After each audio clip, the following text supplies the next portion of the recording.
This is the X&C Podcast, your Xbox newscast, featuring Colteastwood and Mag, hosting industry interviews and gaming talk live on YouTube every Monday night at 5 p.m. on the West Coast, 8 p.m. on the East Coast. For all of you listening around the world, X&C Podcast is available on demand on Spotify, Google, and Apple Podcasts. Welcome to the show. Join the chat, hit the like button, and let's get into this week's topics with the Xbox Newscast. Welcome to the X&C Podcast. I'm Colteastwood, and I'm joined with a family of great people. It's kind of crazy to have a lot of people on the show, but it had to be done. We've got some great guests. Welcome to the show. Hit the like button. We're on Spotify, on demand, and Apple Podcasts, but you're watching us live on YouTube. And I don't know, 7 days between the show. I feel a little bit rusty, but we're really glad to see everybody here. And I want to say hi to my co-host, Middle-Aged Game Guy. How are you tonight? I am doing wonderful. I was in the United States of America yet again, invading your country, one victory at a time. I was there to go watch the Buffalo Bills annihilate the Tennessee Titans. So I had a great time down there, and I'm back in Canada right now. And if anybody's asking, or if they even care, new mic, new lights, new camera, new everything, folks. No more pop filter. You can see the stupid face now, nice and clear. Or if I get angry, I can swivel it out and do this and talk to you directly. I'm excited to be here. New, like I said, new sound, new look, new everything. Let's go, baby. We got some things to talk about. It is Call of Duty week, everybody. Call of Duty week. I am excited, as you should be excited. And before you even get onto the other two people, I wanted to talk to other two guests on the show. I just wanted to mention, speaking of Call of Duty, are we going to talk about Call of Duty tonight, or should I just wait? Yeah, we should talk about Call of Duty. Okay, so then I'll wait. I'll wait to do that. Okay. You introduce our fine guests this evening and chat. Love you guys as always. So let's have a great show. Yeah. Thank you, Mag. It looks good. Like, I'm seeing it for the first time. You just jumped in the show 5 minutes ago, so I'm just seeing the clarity and the clearness in every pore of your old catcher's mitt face, just like mine. Yep. But too much drinking and tobacco. There you go. What are you gonna do? Something's got to preserve us in our days of being on the planet. Or pickle me. Yeah, one of the two. Yeah, it's a pretty good show. I was going over topics today. Sometimes I spend half the day getting ready for the show. A lot of cool stuff to talk about. Before we do, I gotta introduce the guests, and I gotta start with one of my good friends. Just below me here in the Brady Bunch array, we've got Danta. Danta, a friend of mine who I met trying to get to FanFest with people and playing the Division 2, and we talk Starfield and play. How you been, Danta? Welcome to the show. It's good to have you. It's great. Wait, that's not my voice. Sorry about that. Thank you for having me. Kratos, is that you? Great honor to be here, my man Cole. Yeah, man, I've just been having a great time, dude. You know me, if you see me online lately, I've been spending my life in Starfield, which it's been fun, man. I remember like when I first started playing it, my first playthrough, I really enjoyed it. And then I didn't play it for a while. And then like now that I've gotten back in, I've found like this love for it, where literally like each day I'm coming back in and just like, what am I going to do today? So yeah, man, it's been a great time, but happy to be here. It's been an honor. I've been watching you for forever. We've been great friends for at least 4 years, maybe 5 years. Yeah. I don't know how long it's been, but I don't know, you guys, if you've ever seen us on Twitter, that's us basically creating a ruckus in LA when we go down for the show. So thanks for having me. Happy to be here. Great. Happy to talk some gaming news. All right, good. Dante's really great. Thank you. And then over here, we've got a new face you probably don't see a lot because he doesn't show his face every single day and then put himself out there, no shirt on or whatever he does. But I got to introduce Rebs Gaming, and this is a channel that you've probably happened upon. And he's starting out. He's at almost 3,000 subscribers, and you've probably seen him on Twitter or YouTube talking about Halo news. He's got like I don't want to put him out there too much for it. He's got a great track on what's going on for Halo. I'll just say it with that. And what he's been saying and what he talks about has been reported by big media outlets, and probably because maybe he knows what he's talking about. That's all I'll say, because people get really crazy when people have a little extra information. Rebs, it's really great to have you here, and we're going to talk some Halo today. How are you? Dude, I am so excited to talk Halo. Thank you so much for having me. Like you said, you probably haven't seen my face before, and that's because I like to stay, or excuse me, not that I like to stay behind the scenes or hidden behind the scenes, but I kind of started this whole thing more like a hobby, and it kind of evolved into something I truly didn't expect. And I'm trying to evolve into maybe some live streaming, so hopefully you'll see a little more of me. But yeah, I'm very excited to be here to talk some Halo. Awesome. Well, and we're going to squeeze some other gaming news topics out of you too, and maybe make you feel uncomfortable Sure. about what the heck is that studio doing, and then we'll all kind of learn together. But it's good to have you here. Yeah. I'll start off by talking quickly. We'll just briefly talk about what we've been playing. I've been playing a game on PC and Steam called Once Human. You may have heard me talking about it. It's like Stay of Decay meets Days Gone meets Pal World. Really weird. It's from a Chinese studio, and it's free to play, and it's third person, and I don't know. I just was really enjoying it. Like 35 hours into it, kind of coming to the end of, do I want to keep going? But that's what I've been playing. Mag, what have you been doing? Been pretty quiet on the gaming front. I'm still hammering away at Avatar, the Pandora one. I always have to clarify that with Avatar. Is that like, oh, you're playing the Last Airbender? I'm like, no, the other one with the blue people. So no, I'm playing that one. I'm still piling through it. I'm at 78% completion, so I'm almost there. And then of course I left to come to the wonderful United States of America to go experience my tailgate. By the way, I'm wearing my Bills Mafia hat tonight for anybody who cares. So I haven't been playing a whole lot except for that. However, this week that's going to change, folks, because I'm back in town. Yes, I'm working. I still got stuff to do, but boy, oh boy, it's going to be a wild week for gaming. I'll tell you that much. It's going to be when that Call of Duty drops, it's going to be something else. But we'll get into that later. But honestly, just Avatar, and I got to tell you, Colt, I hear you whispering in the back of my mind. You're like, I really liked it until the very end, and then it started getting tedious. And the funny thing is, even though as much crap as we talked about with Ubisoft, I got to tell you, with Ubisoft, I gotta say, I still like their formula, and I love their games. Too. And I put hundreds of hours into their games, well, thousands if you would if you kind of combine them all. And and there's just something about it. Like, I mean, I could be like, oh, Ubisoft is going to hell and blah blah blah blah, but then at the end of the day, I'm still at like 116 hours in Avatar, right? So it's like they still grab you. You know what I mean? It's gonna be the same thing. Like as long as AC Shadows hits, like I mean, like it's actually a quality game. It's gonna be the same thing, man. I'm gonna be complaining and moaning about it, and then all of a sudden I'm gonna look back and I'm gonna be like 210 hours. What happened? And I'm sitting around kicking over boxes of fruit on the ground just to see oranges rolling around. You know what I mean? Like it's gonna be like it's just that kind of thing. And the side quests you just can't stop. So, anyways, that's it. Long story longer. Just Avatar right now, but this week that's going to change. Okay. I mean, I do have little gripes about Ubisoft formula, but I think like you and Dante say it too. Like we're still suckers for it, still enjoy it. Dante, you said you were playing Starfield. Is there anything else you've been dabbling in you want to share with the classroom?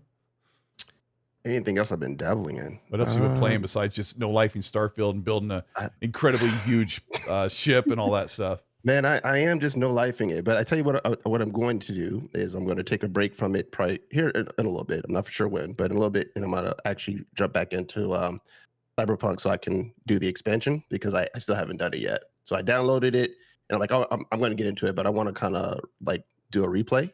So I might do that and then do the expansion and kind of make sure I get to experience that because everyone I know I've talked to said it's really, really good. So yeah, that's where I'm at right now, and then I'll play Black Ops when it comes out. Do you make a Dante V for Cyberpunk? Oh. Like, is it going to look like you? Actually, no, man. I went with the kind of like the base character for this one, which is interesting. Usually, if it's a game where you can create your own character, and if it's not something specific, I will go ahead and create mine to kind of like somewhat look like myself as close as I can. Because my Starfield character, I think, is pretty darn close. It's not exact. I noticed. But it's pretty darn close, right? Yeah. Especially when I put the helmet on, I'm like, I nailed it. But anyway, all right. But I plan on.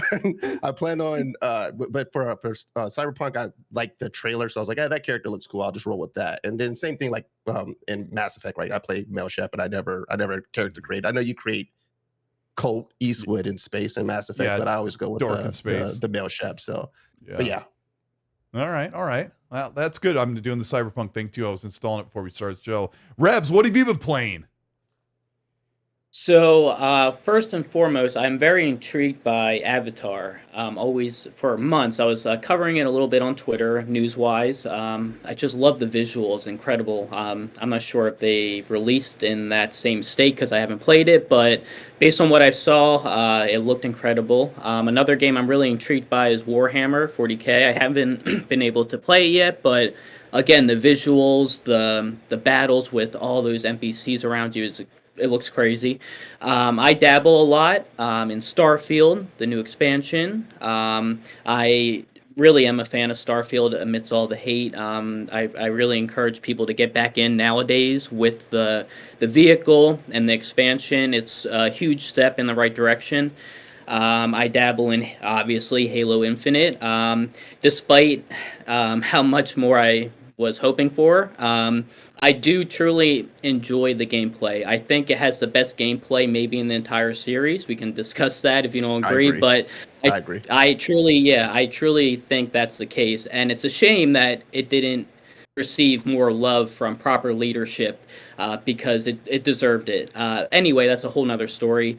And then I dabble in a lot of Battle Royale games, Fortnite, Call of Duty, just because my buddies from college play it all the time, so I connect with them that way. But I dabble in a lot of only Xbox. I'm an Xbox 100% player. Have been since way back when. So I might get a PC one day. We'll see. Okay. Well, that's cool. Yeah. I'm liking this guy already. Yeah. Like Xbox only. Yeah, it's like I dabble in the PlayStation stuff, but lately I've been dabbling in some PC stuff a little more. I don't know. You got to kind of keep it moving. So the first topic I want to start with, I'll just kind of go solo for a second because I have to be super careful. But I went Monday last week. Yeah. Wow. Monday I left for San Francisco. So on Wednesday I played the Indiana Jones preview for Bethesda, and I was in a group with Macca. Now, if you know Macca, he does guides and stuff on YouTube. He's got like 1 million subs, so he's a superstar. Really, really nice guy, and a few other people there. I saw Tim and Blessings from IGN were there, and I didn't even get a chance to talk to them. But previewed Indiana Jones and got a free hat, which when I put on, I'm like, oh, I can't wear this. Like that type of hat's not my thing. It's got to be like a baseball hat or beanie. But yeah, played Indiana Jones. And we are going to be doing previews on the 29th, which I think is this coming Monday. So expect a, 10, 15-minute preview video from me. It's usually about how long videos like that are going to be, where I'll talk about what I did and stuff like that. So that's pretty cool. So a lot of people are going to be doing that.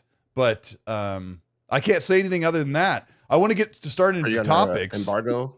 What's embargo that? Right now, you can't really say nothing about impressions right now. Embargo? Yeah, I can't say, the cookie was delicious. There's like a little cookie. That had how was that cookie? How was that cookie though? I gave it to my kid. That's all I can tell. That's the review on the cookie. So I wanted to get started with, before this news gets out there too long, Certain Affinity was sold to another studio. And I wanted to go to Rebs on this because Certain Affinity has had quite a long history working with Xbox. What can you tell us about this studio? And hopefully I didn't get them mixed up with the other studio with a very similar name. No, you're right. So with Certain Affinity, I mean, I'm not going to act like I'm a huge Certain Affinity nerd and know everything about them. What I know is just, what you can mostly find online, besides from a little bit of the insider information that I revealed in my most recent report, little stuff. But yeah, so they go back to the Halo anniversary, Halo 3. Like they helped all the Halo studios that were involved with Halo, Bungie, 343 Industries, with maps and just a bunch of different elements of Halo throughout the entire series. So they have a long history with Halo. And this stands true with Halo Infinite and possibly with one of the upcoming games for Halo. I don't know if you want to dive into that, but I'll let you go from there. I figured that would kind of organically move through. So I might have some other questions. Dante and I might have some questions for you when it comes to Halo. Questions. Yeah? Wait. Yeah. No, you guys go ahead first. Oh, okay. Mac, well, I we thought you lost stepped away we for a lost your video, second, but Mac. now your Yeah. camera's coming back. There we. Oh. Oh my gosh! Hold on. All right. All right. Fortune and glory, kid. We're Dr. doing Jones. All this. right. All Why right. does mine look better than yours, Colt? Because mine was like $1. Yeah. This is the official Indiana Yeah, Jones I hat think, I'm I wearing think right you now. got your beat right there, brother. I'm sorry. I think Max got it on lock for that That's one. what happened. You guys don't have the budget? You have the budget. You could have got Colt a nicer hat. Damn. Yeah. Well, there you go. Yeah. Yeah, I just turned the camera off because I wanted to be a smart aleck. You're This so is my funny. Indy Jones hat. Sorry, carry on. I will not distract. Certain Affinity. What were they working on? There was rumors that they were working on Project Tatanka, which was the battle royale. But then your reports really dove into more detail. What's going on? What did you report on with that, Rebs? Oh, jeez, and then he's not there for a second. Hold on, let me check his mic. Oh yeah. Oh, there he goes. Okay. Don't do that to Got it. me. I freaked out for half a second, for just that long. Yeah. Sorry. Yeah. What's going Gotcha. on with Certain Affinity and Halo? What did they do? What did they do? What Yep. were they doing? So a lot of people heard the rumors about Project Tatanka, which was a battle royale mode for Halo Infinite. People weren't exactly sure for a long time. The news kind of broke in early 2022. People started reporting on it then. Then later that year, Max Hoberman, the CEO, said, hey, we have over 100 employees working on a secret thing for Halo Infinite, specified for Halo Infinite. So everyone was like, oh, that must be Tatanka.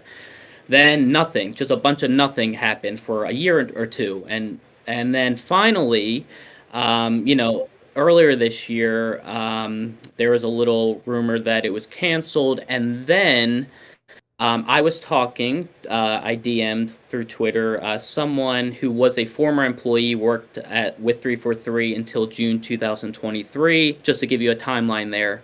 And so I used this person back for my Halo, one of my Halo reports that I had uploaded. So I trusted them with this information. And what they told me was a bunch of information about the Tatanka, the type of gameplay. It was going to be scattered on the broken segments of the Zeta Halo ring, where the campaign took place. There's going to be different biomes that with man cannons launching players to those different sections of the rings. And this was the battle royale mode for Halo Infinite, and there was mini missions, type of like objective modes that would grant players some health, some legendary weapons, possibly vehicles. I was told Jeez. the Falcon. What's that? I'm just saying it's a lot of detail. Keep going. Oh, Do yeah, tell. yeah. No, this person shared like so much with me about Tatanka. It was incredible, and that's why I got so flustered and caught up with reporting it that I missed one crucial piece of information that they sent me, which was first of all, they first told me that, hey, Tatanka was canceled. I was like, oh, thank you for confirming. I've been one of the things I've been looking for the past 2 years. And I trusted them to report that because they were a previous source. Then they dove into all the information, such as what I told you. And then they ended it with, during my time there, I can confirm directly with you that it was being rebranded into a new project. They told me then, they said it was Project Eckhart or something similar.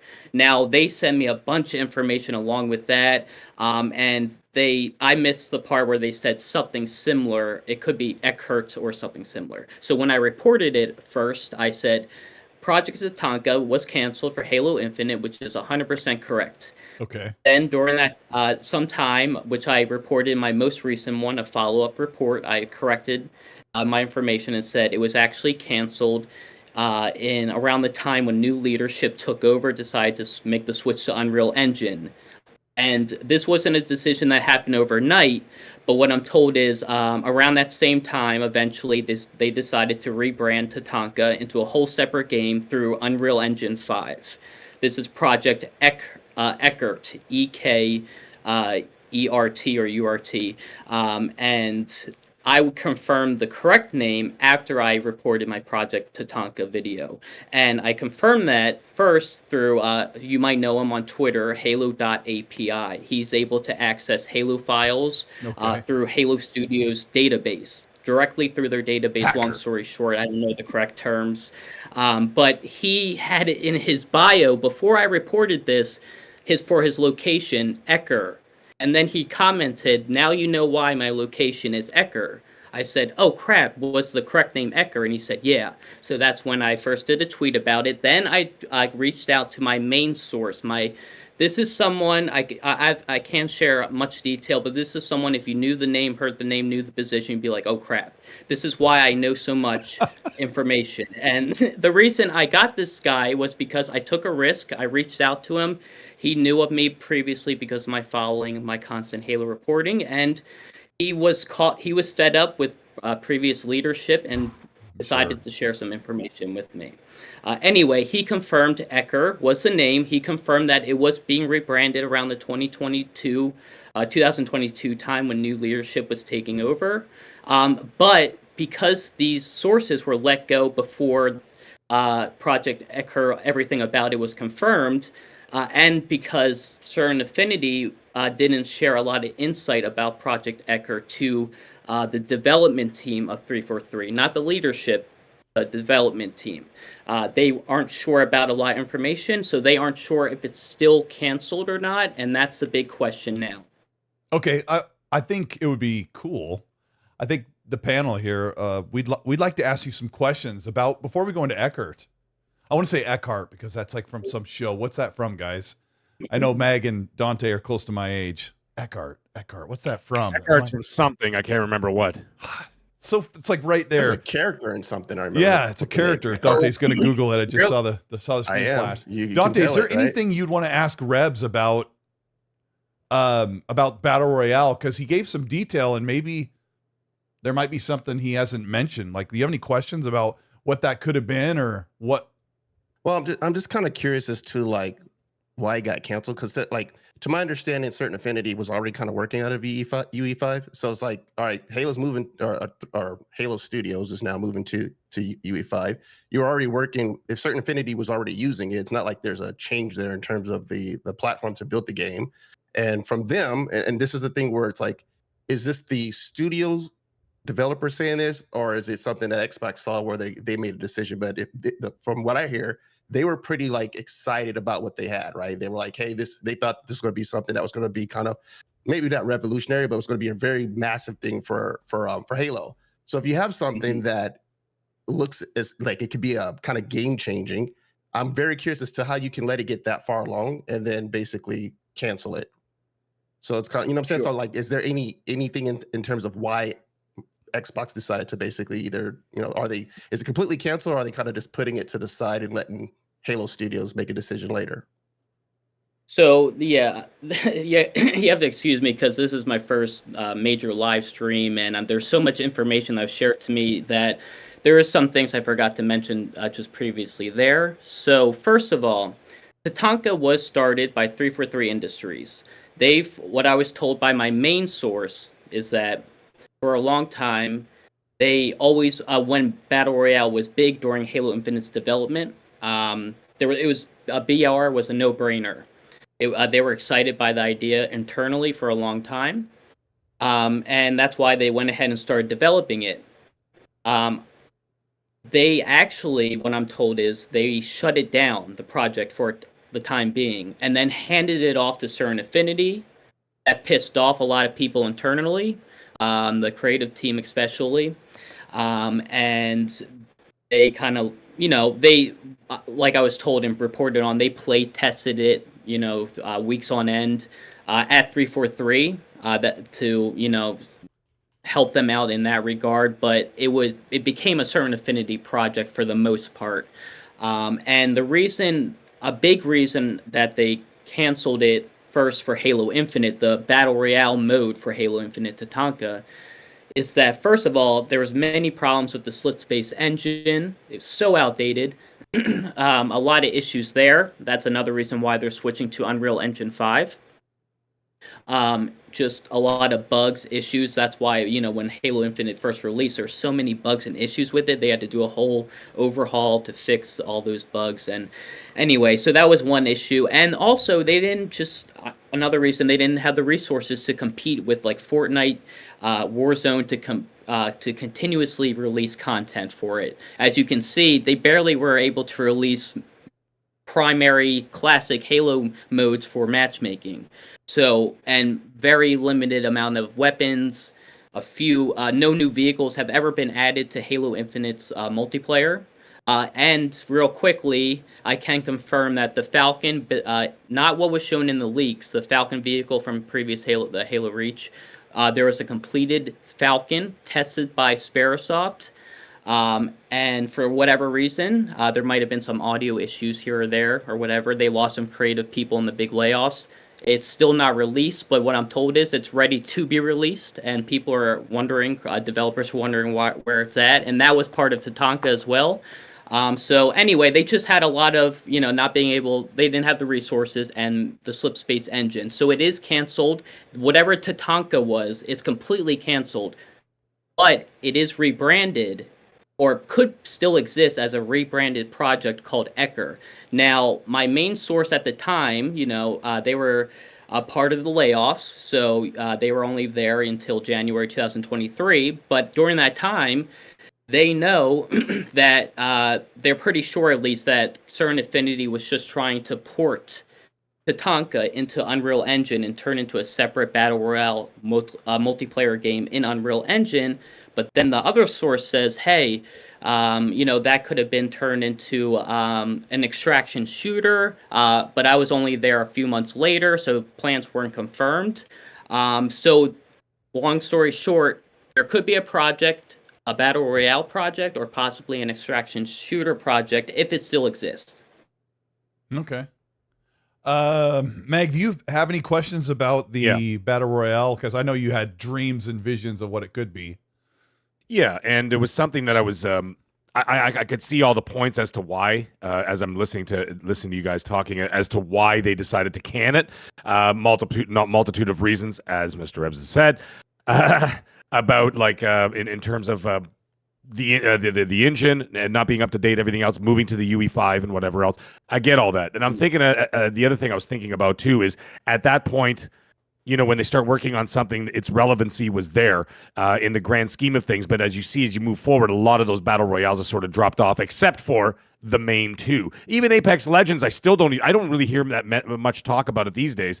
I mean, it's still Call of Duty, Warzone, and Fortnite are still the biggest ones, and you see a lot of those other ones sort of drop by the wayside. So maybe they had a little bit of that they foresaw that, hey, maybe this is not going to be around, and why put all these resources if it's not going to be popular, or could there be, and this is my question, Rebs, my question is, do you think maybe they took the assets of what they worked on, what they utilized, and said, we're rebrand? It's not like they found out last week they're rebranding, okay? We found out last week. You know what I mean? It's not like they said, oh, by the way, 343, you're now Halo Studios. Oh, okay, cool, dude. Thanks a lot. Like, they knew this for years as they move these ships do not turn on a dime, right?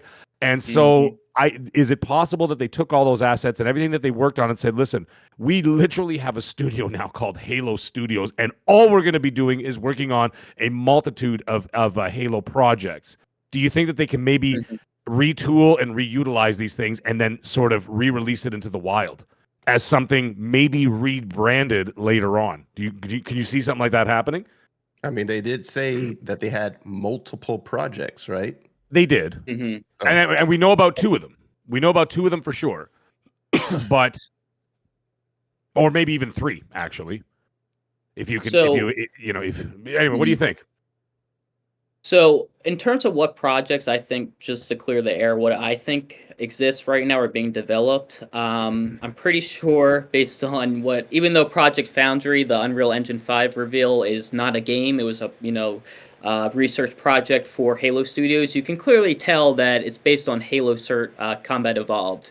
And the rumor previously was they were remaking it, right? So I'm pretty sure that it's safe to say they are remaking Halo Combat Evolved. It could maybe release on PlayStation to get new players back in. They're trying to introduce PlayStation players to Halo. Why not start with Halo CE Combat Evolved? Makes sense. But that's just speculation, of course. And then the other game I think is in development is whatever this Project Ecker is. The reason I still think it exists is because Halo or Grunt API on Twitter, he tells me that the file, and I reported this, the file for Project Ecker in Halo Studios database, whatever the term is, still exists.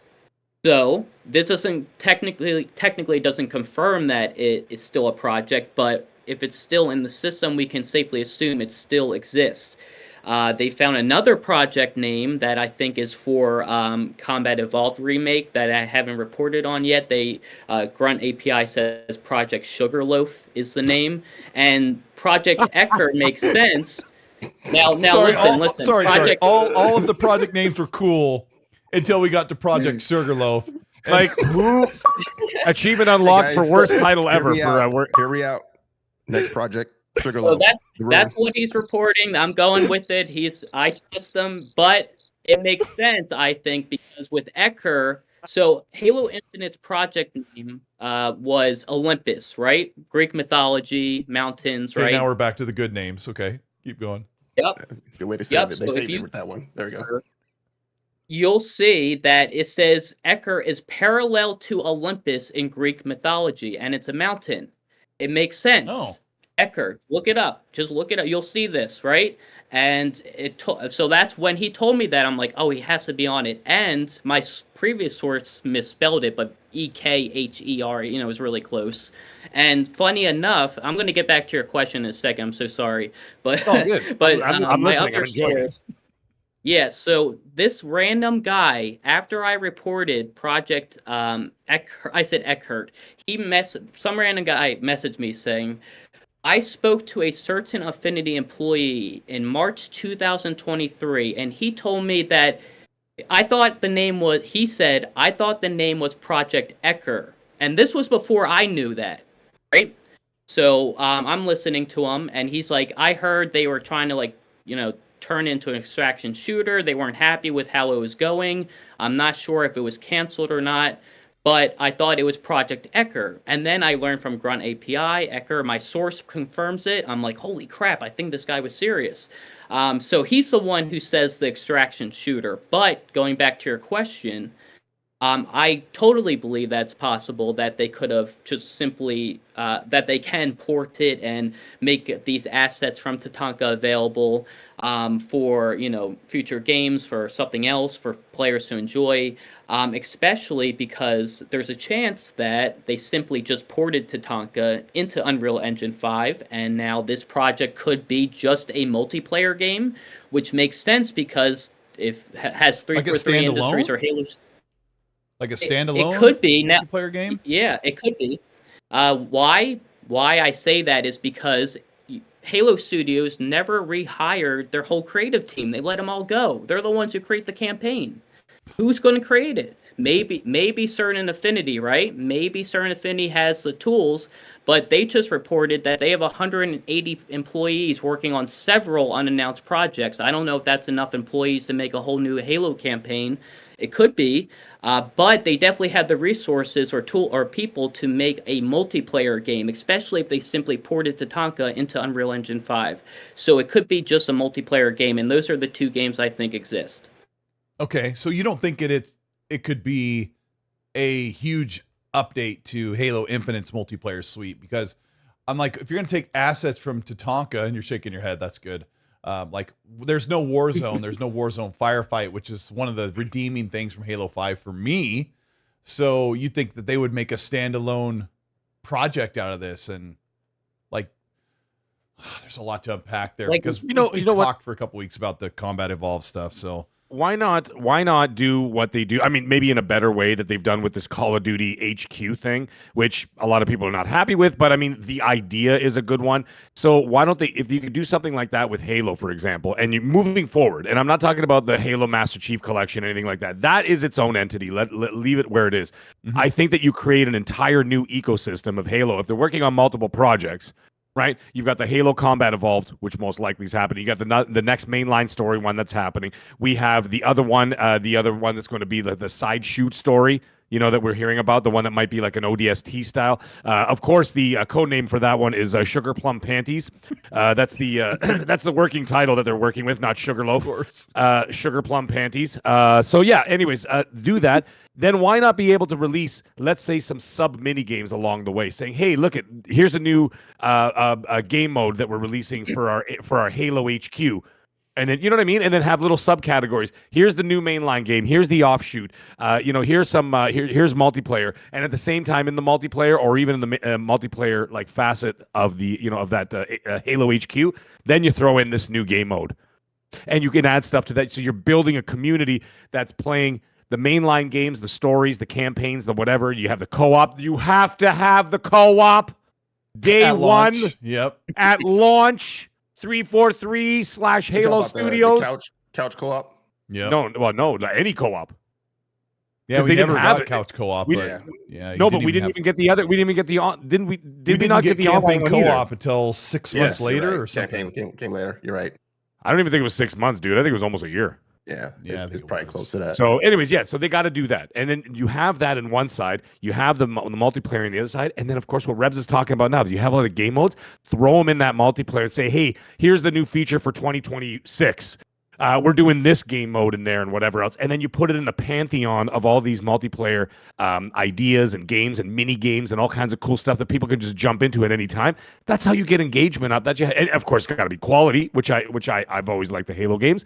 But I think that's something that could really like spark engagement in that specific brand that they've got, because at the end of the day, say what you want, say, "Oh, this is the new face of Xbox," or "This is the new face of PlayStation." In the end, it's still Master Chief. He's still there. He's still recognizable, even with a younger crowd out there. They still know who he is, right? Mm-hmm. And so you got to still be able to play to that strength a little bit. So I could see them absolutely doing this to try and create some new engagement for it. That's just me. So I think they could still do it and just create a Halo HQ, just better than the Call of Duty one. That's all. Hey, Rebs, I have one more question for you in relation to what you heard. So it was being built on Zeta Halo. Do we know if they were like if they had different biomes? Because that was like obviously the biggest issue with Infinite, right? On the campaign, like it played well, the mechanics were great, but the biomes it's pretty much just the same, right? So was there any word of like that being inside of their build? Yeah, so my biggest report, and the report I'm honestly most proud about, is my 343 former leadership report. I guess my source was mad, but they gave me a lot of details, and I shared them. I speak for the developers because, like, I get the whole NDA thing. Like, part of me is like, maybe I should be doing this, but like based on what I heard, I just feel like they were like truly mistreated to a sense. Like leadership truly failed them, and I decided to speak for them. That's why I do it. But yes. So anyway, back to your question about biomes. The campaign was supposed to release with a lot more stuff. I actually did another report about what the content that was actually supposed to release with the campaign, not after, but actually with it. Included, a whole bit like it was kind of like a Far Cry game. It was what it was supposed to be, with different factions, and like each area of the map was controlled by a leader, and you had to go kill them and whatever. So and they had outposts and like this whole like trying to break into them, and there's all these alarms, cool stuff. But unfortunately, because of COVID, the leadership issues, blah blah blah, they had to cut a lot of that, including biomes. But they were actually working secretly. The creative team was working secretly, and I say secretly, I mean off the record. They were anticipating a campaign DLC from leadership to for them to greenlight it. It never happened. They were working on a really cool biome that was never seen before in Halo, is what I'm told. That was cut, unfortunately. And then they were trying to incorporate new biomes in the Tatanka Battle Royale mode. And what I said previously with the different, with the rings being sectioned off in different pieces, and there was man cannons on each one, apparently, is what I'm told. Each section of the ring where Tatanka took place was a different biome.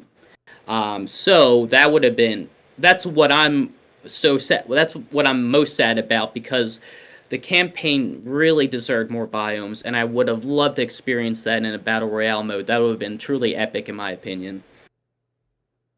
Sorry, True 77. You win the chat for the evening with when I was talking about the different game modes for multiplayer. He put Master Chief Party 8. Yes, can we get a Master Chief Party 8 so we could play a little?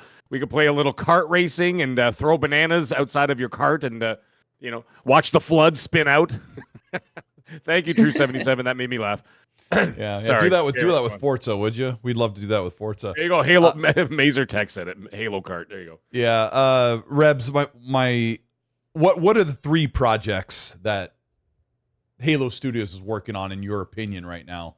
If you were to say, this is my best educated guess.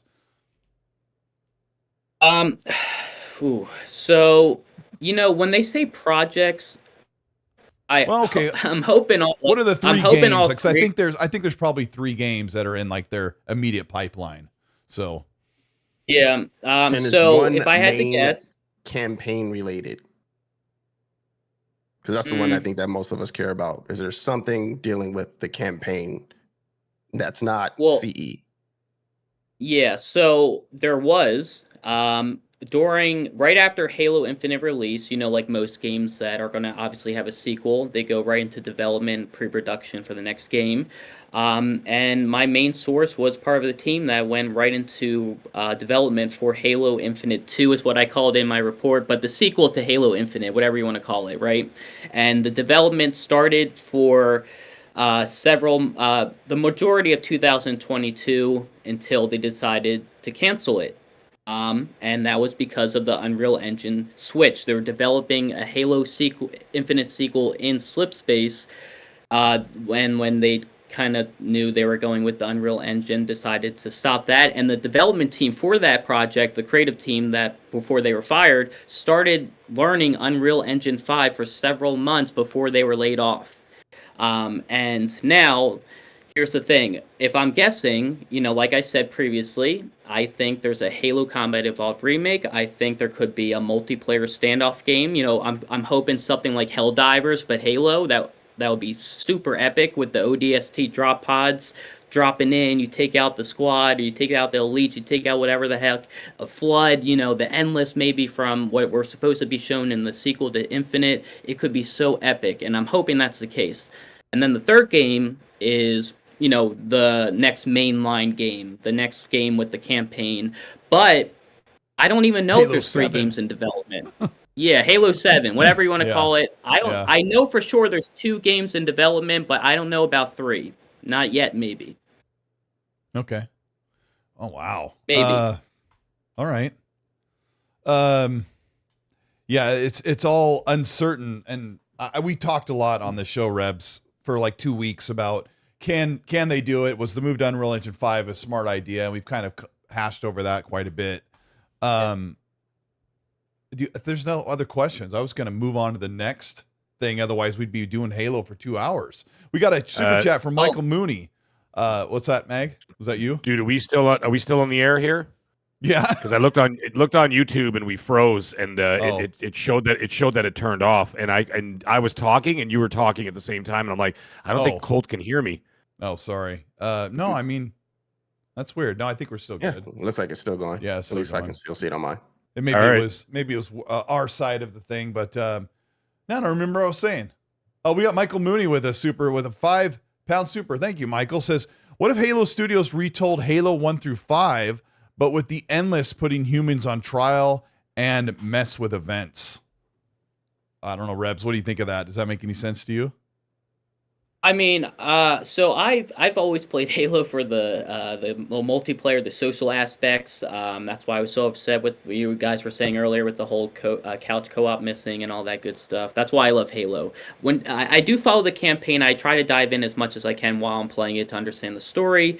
I don't know as much as your biggest Halo fans in terms of the story, but I understand what he's saying about the endless, and that was, that's something that could have been in that was teased at the very end of Halo Infinite's campaign. That's supposed to be the big next enemy for Master Chief, similar to the Flood, but even worse than the Flood.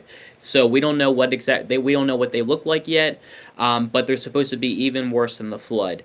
And I would love to.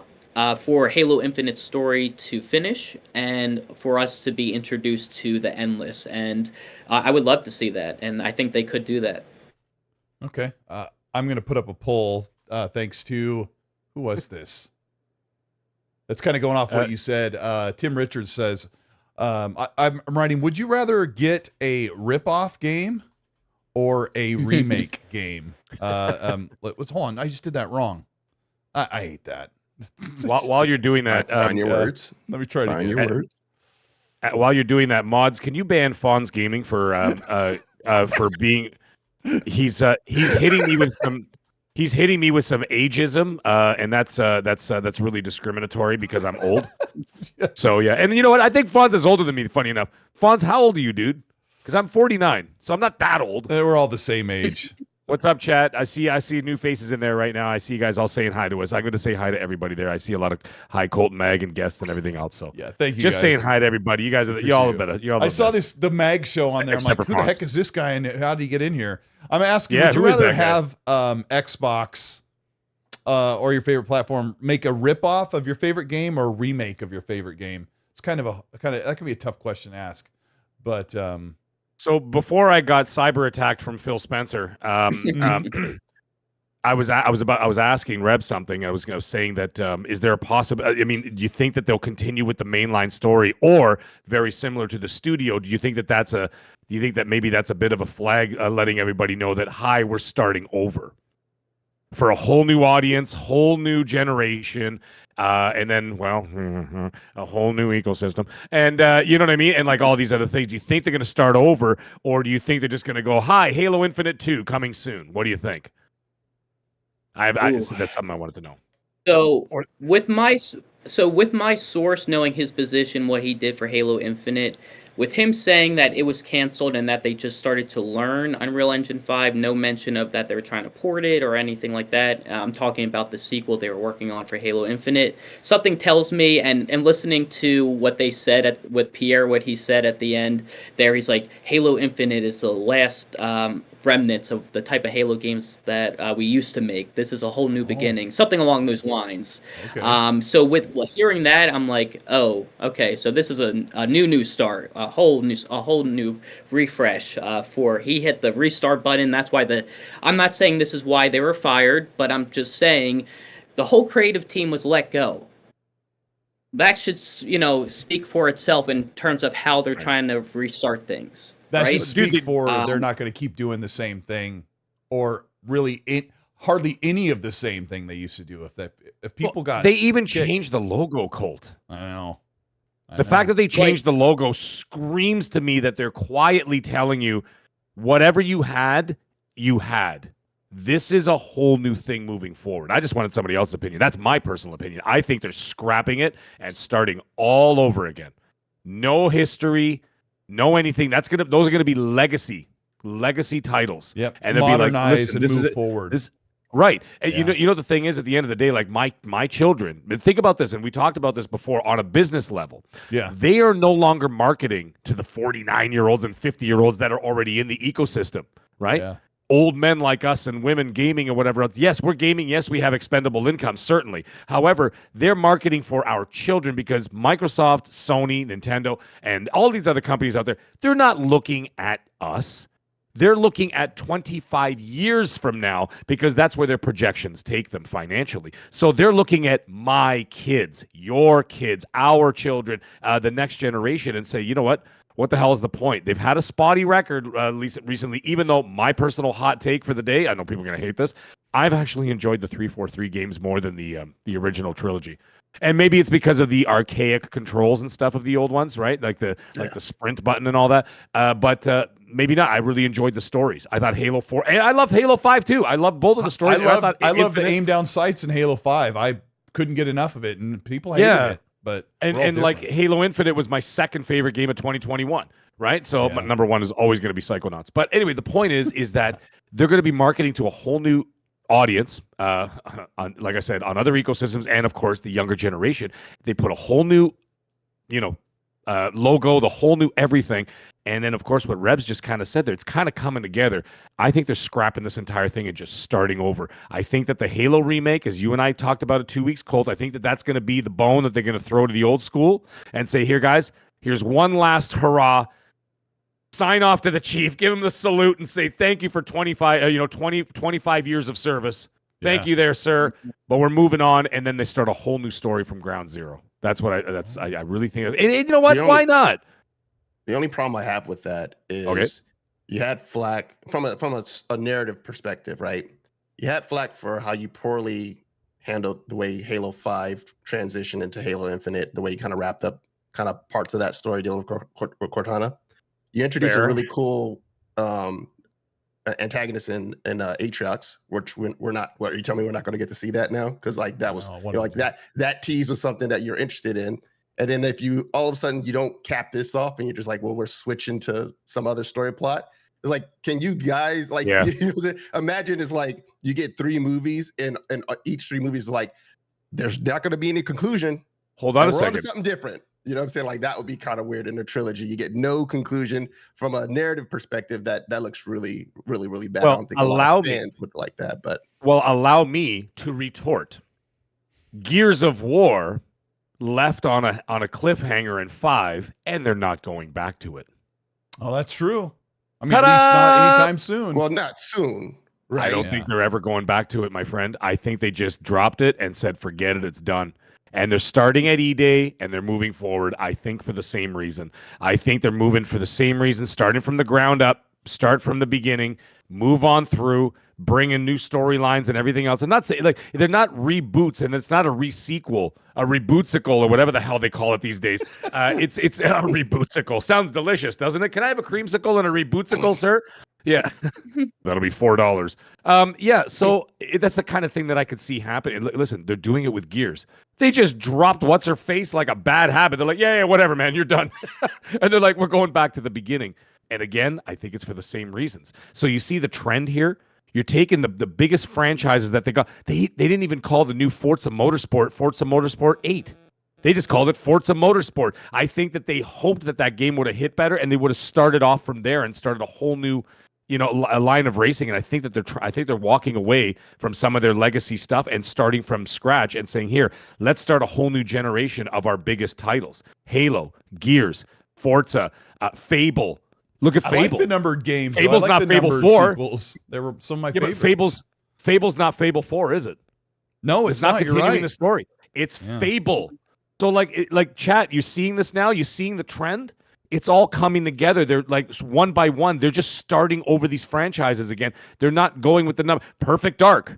They're not doing a sequel to Perfect Dark from the 360. This is a whole new Perfect Dark. And so this is what's happening. And I think that this is what's happening here with Halo. And like I said, Gears, it's already doing that. They dropped 6 like it was. They're like, oh, 6? Ugh, brother, ugh.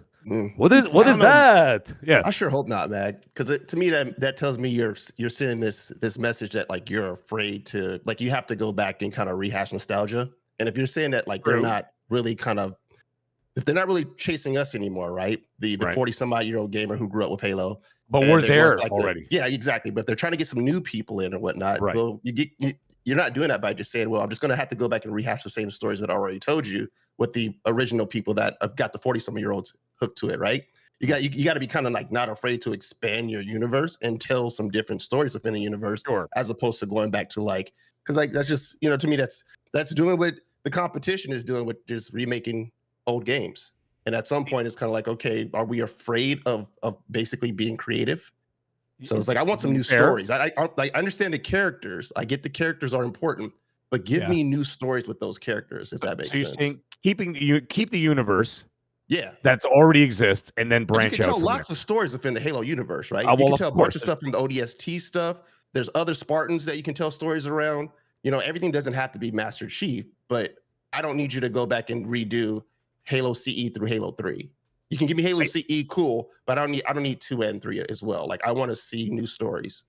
Right. Now, Mazer Tech in the chat said something. You said, I think Mag is missing the missing this about continuity. I understand, Mazer Tech. I'm just giving what I think is happening, and you could clearly see that this is what's happening. Like, for example, hey, Colt, when did Gears 5 come out? What year did it come out? 2019. And Okay, so I 5 years really, ago. really liked the game, and the story was really great. And with Dell and Kate, I love the game. loved it. I played it with my wife. We had a good time doing it, especially the open world and the little sled and all that stuff. We had a good time. But here's the thing. That was 5 years ago now, right? Yeah, Gears E-Day is at least another 2 years away. We're thinking 2026 at this point. Now, if you talk about that and say, okay, let's say 343. If the Coalition takes 6 years, okay, give or take, to release a game, 7 years. Yeah. And now you've decided to go back to E-Day, and let's say as soon as E-Day drops in 2026, now you're gonna do Gear 6. It's gonna come out in 2031. There's gonna be people who have no idea what the hell's going on. You're like, this is a sequel to when? From 12 years ago. They're not going back. I'm telling you, why would you do a sequel 12 years later from 5 to 6? It's not going to happen because it's going to take that long to develop, right? I mean, that's what I'm getting at. But you could be wrong. I could be absolutely wrong. I could be 100% wrong. We're, This is we're just wrong my theory. all the time. But what they could be doing I'll is take realizing it easy, Colt. realizing is now is the time to strike on nostalgia and bring in a younger generation, because my kids don't want to play Gears 5. I wouldn't think so. I'm pretty sure they would. Like I said, by the time 2031 comes around, Colt, we're going to be in our late 50s, for crying out loud. Yeah, and then this younger generation is going to go, Gear 6, where's 1 to 5? They were like 7 when they came out, or not even born. They're making the trilogy that would bring it back into the fold. But I think what Gears and Xbox, it's probably just Gears making the decision that the Coalition decided Gears needs to have a reemergence, an emergence day. And that's super important. And then they can go on and continue the story. But it might be more important for them right now is to bring everybody like reset and say, this is Gears. That's why I don't agree with that approach, but I'm really excited for E-Day as much as everybody else. I think it's going to work. But it's weird. Did you if you dropped the trailer for Gear 6 as opposed to E-Day, do you think it would have got as much hype as the E-Day trailer did? You're absolutely right. You're absolutely because right. The E-Day trailer reignited something with the old people, and with the old people that were around almost 20 years ago to play the original Gears games. You're like, oh, this is what we wanted to see the day it happened, and this and that, whatever. And of course, a young Marcus Phoenix and everything else, right? So you get all that. So you're going to get the new and you're going to get the old. It's kind of like when they rebooted Star Wars trilogy in Disney, whether you like it or not. Everybody's got their opinion on that. But what did they do? In 2015, when they released the first film, they had Luke Skywalker in there. They had Han Solo in there for all the old heads like us that grew up in the 70s and 80s with Star Wars. But then you introduce new characters, Rey, Finn, and the rest of them, right? And so you were able to do that. That's exactly what's going to happen here. Yeah. Right, and this is what they're trying to do. It's like that rebootsicle, whatever the hell you want to call it, and just bookend it. You got one more game with the Kate trilogy. Bookend it, right? Like do the E-Day, right? But what to bring year? Everybody back into. Well, I mean, if it happens 3 years from now, sure, so be it, right? But bookend that story to just kind of leave it out. I think it's a little negligence just to be like, all right, well, we're just gonna go back to Marcus and Dom and not, it's like you're afraid to just bookend and end it with, even if it's like an 8-hour campaign, bookend it and at least be done with it, and then you can go ahead and kind of delve into whatever you're doing with E-Day. So how about this? How would I propose this? What about just a DLC and finish the story, like a Hive Busters? How about that? I already had the plan. The plan was to book in 1 or 2 chapters of Gears 6 before I knew E-Day was a thing. My idea was book in Kate's story in the first 2 chapters and finish that out, and then move on with Gear 6. Okay, so we appease everybody. Can we all agree on that? We'll do, but Yeah, maybe they Can just we need all to look like wait. even the chat? I know some people in the chat are not happy about these ideas, but hey, you know what? How about this? How about we appease everybody and say, listen, drop it like a Hive Busters. You do a 3-hour campaign, 4 hours max, whatever, 3 to 4 hours.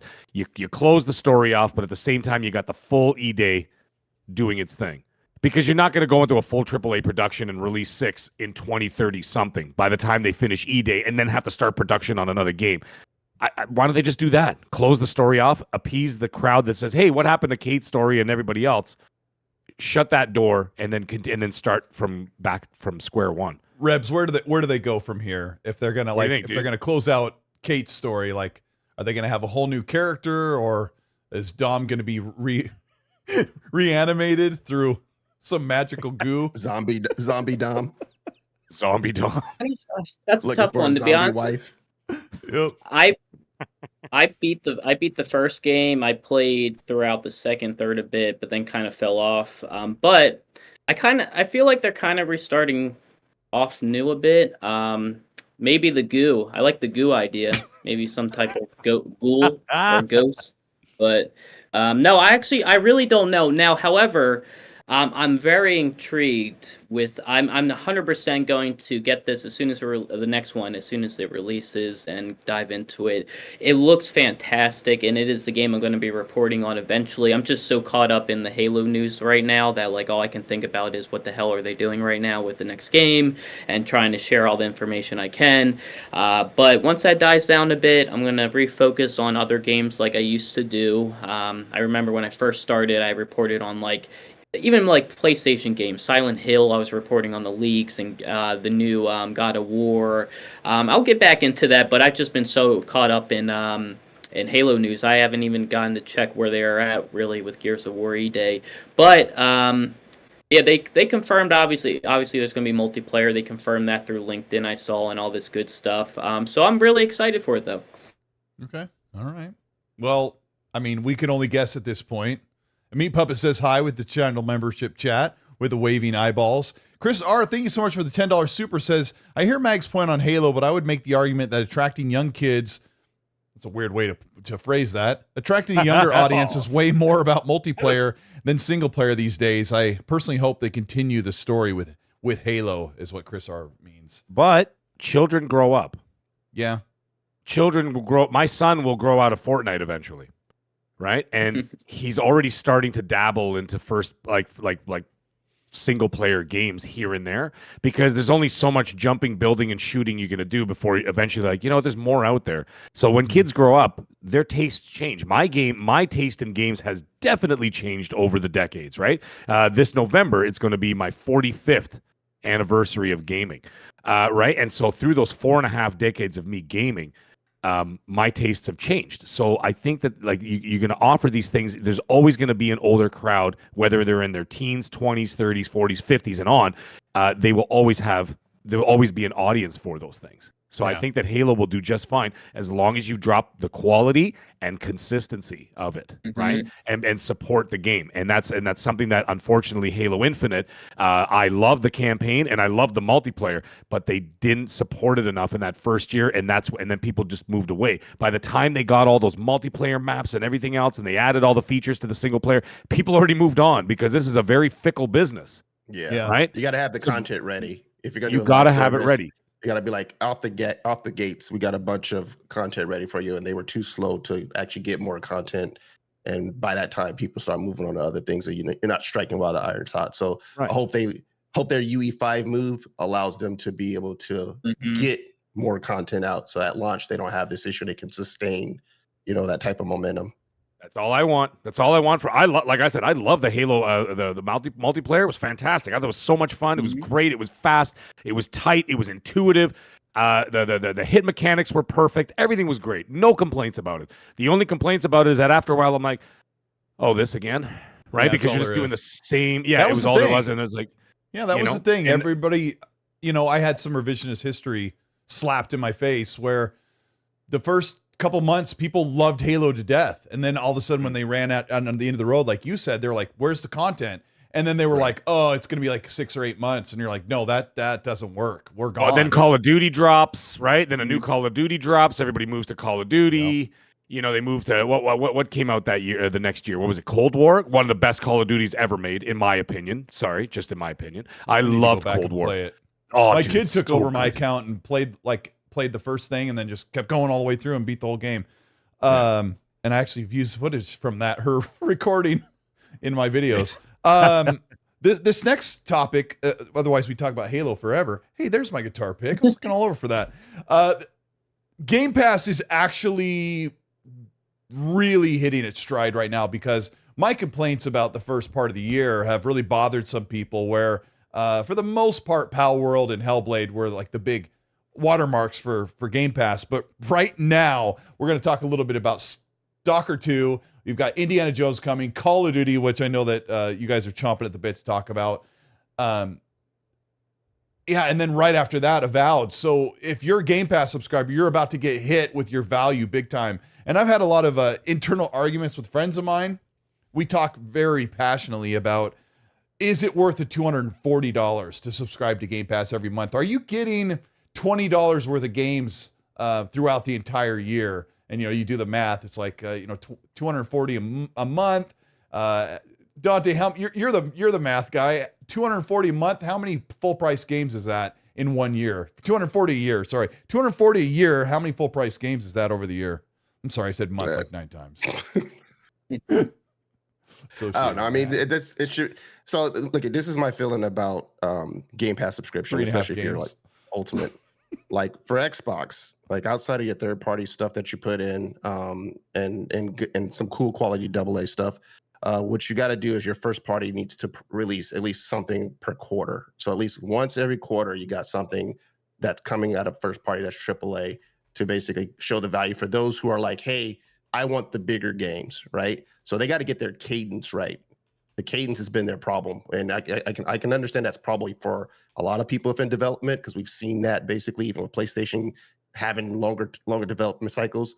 But Xbox has to get it to the point where it's like, you got all these studios. Now we got something with like first quarter of 2025, this game's coming out. Second quarter of this game, right? So that's what they got to fix that. And then I think the person who's sitting up there saying, hey, if I'm paying for Game Pass, I want the bigger games. I think they'll feel okay if they're getting at least 4 per year. That just on top of all the other cool third party stuff and AA games. So. Yeah, I mean, I want to dive into this as well because it's a half a week old, but the Xbox partner preview showed 3 games that probably everybody's going to think would be good. I don't have. Let me grab those. That's part of what I'll grab those so I can I have them captured here. I won't put them up on screen, but there was a Wukong Fallen Feathers, which is like the Souls-like game, but everybody thought looked really cool. That's coming to Game Pass. I'm pretty sure, right? Yes, it is. Yes, it is. There were a couple pretty cool games, like third-person action adventure games. That when Dante says, you got a game coming in early 2025, that's Avowed. And then I think there's a couple of, AA cool games that are coming to Game Pass in the first half of the year. Let me dive into this, guys. 2025 is going to be one of those years where Xbox is going to deliver the once per quarter. And I can't believe it's taken this long, but we're going to start out with Avowed in February. And then there's a couple of games. Oh my gosh, this thing's not refreshing. There's a couple of games that are coming. I'm going to go to a different way to do this. I have so many videos in this folder that Windows Explorer is like, I'm trying to rearrange this for you, and it's not going to happen. There were a couple really cool games that they showed at the partner showcase. I don't know, Mag, do you remember, was there anything that stuck out from you from the partner showcase if you kind of kept an eye on it? Yeah, the Wukong game looked pretty hot. I like that. Although I'm starting to find that this Souls-like thing is starting to get a little bit overflooded, because I think that the success of Elden Ring got everybody to jump on that bandwagon, very much like we discussed earlier in the show about the Battle Royale thing. When Fortnite dropped, all of a sudden 8 million Fortnite clones came out, and you're like, what the hell is all this crap? And it came out like 3 years later because it took too long to develop. And the hero shooter, same thing. Look at what happened to Concord. They dropped Concord, and the hero shooter was hot years ago. By the time they got this in, the trend moved on. However, the Souls thing will never really be a trend. It'll be a trend with maybe the normies, but Souls will always have the hardcore following, right? So there's no there's no danger of it going anywhere as long as they make a quality game. So this game looks great. And the other one I really liked, it looked like a lot of fun, reminded me a lot of what the hell is that game? The hand-drawn game. Yeah, I've got it up here. Cuphead. Mouse PI for hire. Yeah. Mouse I don't PI. know. That game looks cool. Fun. I don't know if it's going to be fun, but it looks pretty cool. Fun. I like first-person shooters. I think they're fun. That look like Cuphead with the black and white. Yes, the black and white drawing, like the 1930s animation style, whatever. And then I thought that looked pretty cool. I'm down with that. And you know what? If the game is great, first of all, I don't think that's coming to Game Pass. I think only there was a select number of games in that showcase that were going to Game Pass, and that was not one of them, if I'm not mistaken. So I'm like, hey, whatever, man. If it's a AA game and I have to spend like $30, if it's good, if it ends up being well reviewed and really well liked, I'll buy it. I have no problem with that. That looks great. It looked like a lot of fun. Those are the two that stood out for me. And of course, I gotta say, I'm not much of a Yakuza player, but my God. Doesn't that look so good? The pirate game? The Yakuza pirate game. And of course, the name of the game itself was so ludicrous. The title of the game, I'm like, what? I just wanted to call it Yakuza like a pirate. Why didn't they call it that? It was just such a silly name. But it's funny, you like though. that, Dante? You like that? Yeah, that is funny. Yeah. So the Yakuza game looked great, and then I thought that looked like a lot of fun. And I'm like, you know what? That actually looks pretty good. I might give that a whirl. You never know. We'll see how that goes. And was that it? I think there was like there's more. I thought there was a fourth one. Dante, what are you remembering from the partner preview? Yeah, see if you can jog my memory. There was another game I thought was. I'm looking at him right now. There was a creepy-ish one that you might remember. Oh. What about FBC Firebreak? Are we talking about that yet? Yeah. No, we're whatever you can think of. Yeah, tell the audience what that one is. I'm just double checking real quick. I got the information right, but yeah. So Remedy Entertainment coming to day one, Xbox Game Pass 2025. It's that third person from Remedy. I'm just really intrigued by co-op games. That's why I loved Halo. I just saw a quick little preview of this. Do you guys remember which one I'm talking about by chance? Yeah, it's the that was Remedy's multiplayer Team Fortress type for like Control. It looks like they're building everything off of the Control. Right, exactly. Yeah. Yep. Yeah, so I'm very intrigued, and for a relaxing time, maybe Subnautica 2 I might try dabble into a little bit. Not that I've ever played the first one, but and then we got I'm not sure what else actually. Yeah, so the ones that stood out to me were Chronos, the Silent Hill DLC that's coming out, Firebreak. So that's I'm a fan though of Remedy, so of course they're like preaching to the choir on that one for me. And obviously, and Fallen Feathers look really, really good. So those were the four that really, really stood out to me, which to me I think is a sign of a good showcase, because every game is not going to be for you, right? If you can look at a showcase and if they show 15 games and you can say, okay, a good 4 to 5 of those are games that really stand out to you that you want to play. To me, I think that's kind of successful, because there's going to be another audience who's looking at the other games that will appeal to them more so than the games that you like, right? So you got to have some variety for everybody. I just wish that maybe more of them would have been kind of announced for Game Pass, but I think was it 6 to 9? I think there was like 3 or 4 that were coming to Game Pass. Eternal Strands is one of them that we didn't mention. It's coming to Game Pass. Eternal Strands is like a third-person melee-based magic fantasy game. I don't know what you'd call it. It's very colorful. That one looked good. That looks pretty cool. So that's another one. Yeah.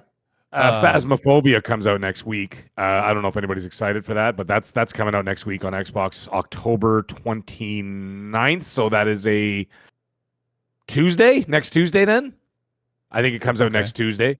And then the other one is the Alan Wake DLC. Now, the Alan Wake stuff looks so gorgeous, because I bought Alan Wake 2, and I really loved Alan Wake 1. I did not gravitate to the second one as much. I thought that the second one was a little disjointed for me. I found that the first one was a lot more linear in the way, even though it almost seemed like an open world, but it wasn't. It still guided you on a path. I obviously have no problem with open world, but the second one seemed to be a little bit more convoluted, where a lot of times I'm sitting there going, what the hell am I supposed to do? Where am I going? And I would literally just sit there and just look around and wander around in circles, like where am I going? And it didn't have that driving force that pushed the narrative forward, which was so important. And that's why I felt like Alan Wake 2 for me fell a little flat, even though it looked so good. And it started off really good, but apparently this DLC seems to be more horror based.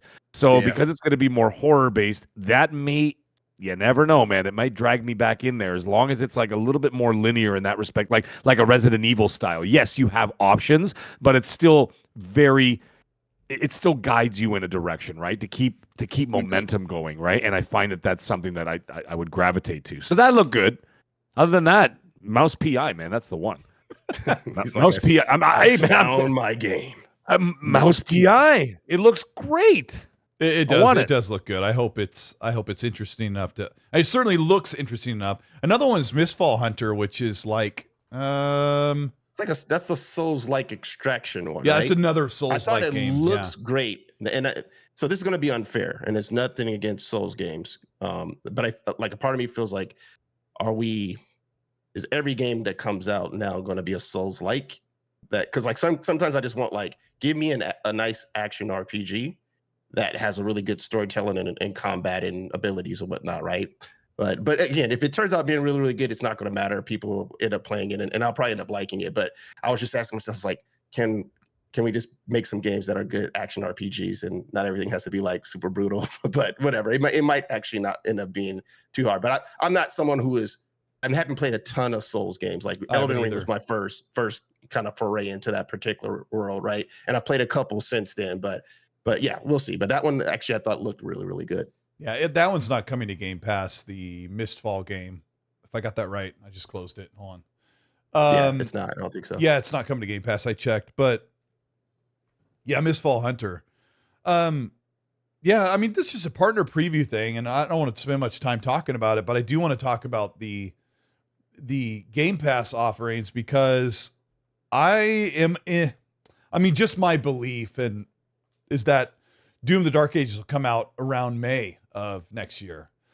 I mean, I just think that game's probably done. They're probably ready to launch that game. Eternal launched in March. Doom 2016 launched in May. So I would think it's probably ready by May. And then you've got Avowed in February. And then I'm really personally believe that Forza Horizon 6 exists. And that they're not going to wait 5 years to put out the game. They've already waited 3 years. So I think it's the fourth year. There's going to be a Forza Horizon 6. And I don't know. I've talked about maybe Fable won't make it. It's going to be a really weird year. But I think some people may have questioned if Game Pass has given them the correct value. And for me, if you're paying every month for Game Pass Ultimate, there hasn't been a lot of stuff, but it's gotten a lot better, and it's getting a lot better. And this end of the year, we'll talk about Stalker for a minute.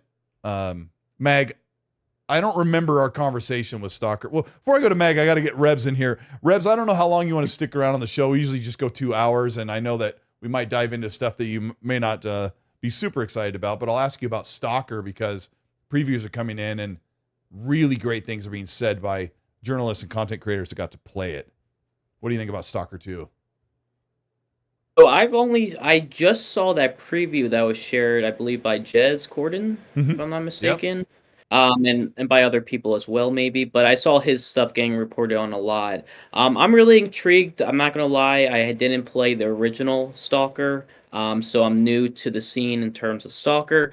But based on I heard about the struggles they're going through with moving their development team away from the war. They're dealing with all that while making the game. So kudos to them, hats off to them. That was incredible to hear.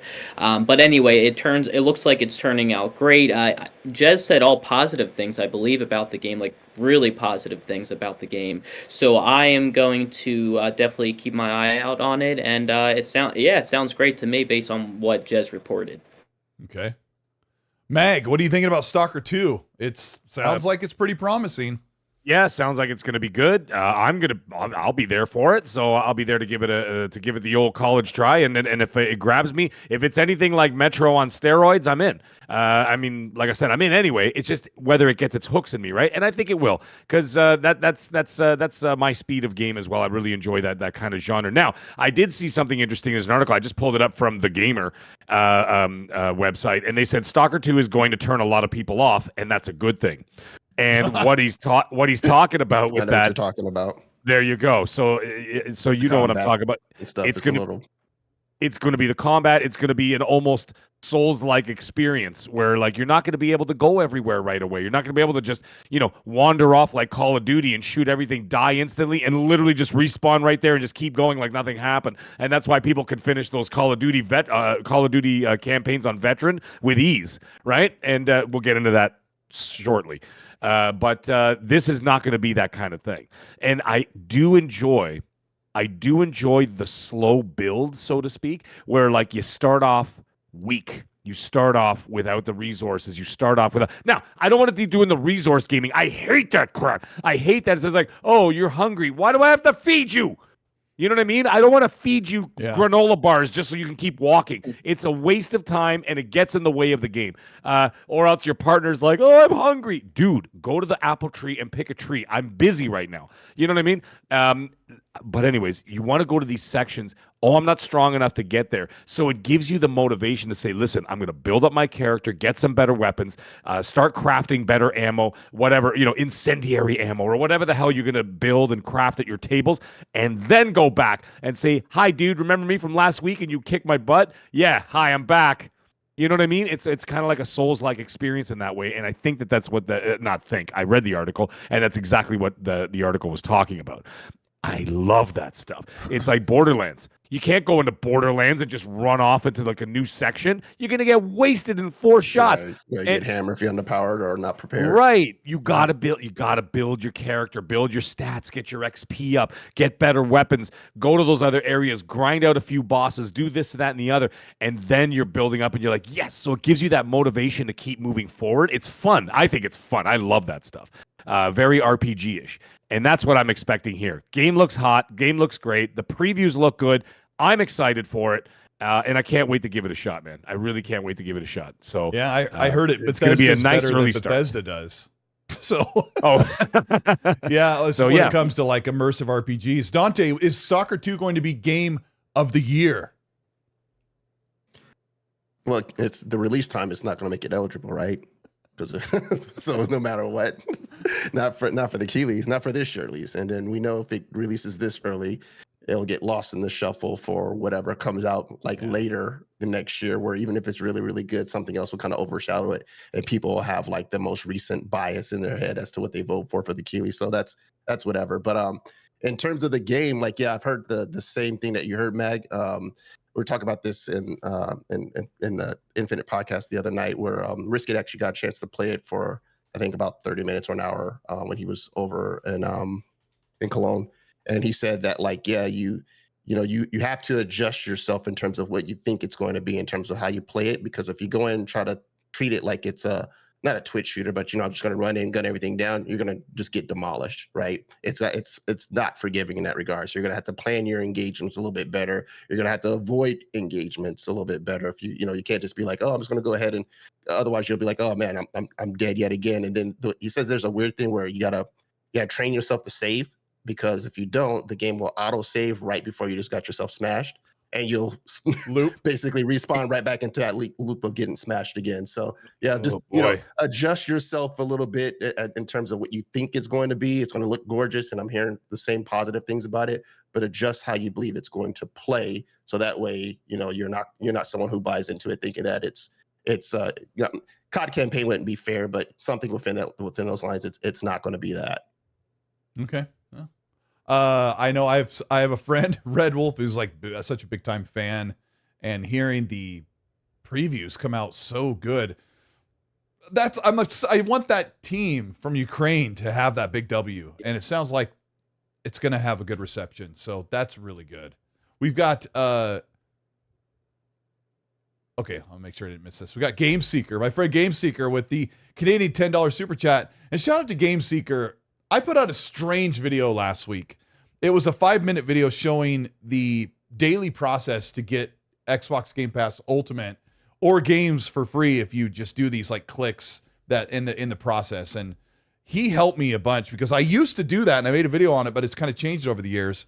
It still pays out pretty well. But shout out to him for like reteaching me the new process, and I made that video. He says, remember Halo 5 Spartan Lock? That was something new. I liked it, but most didn't.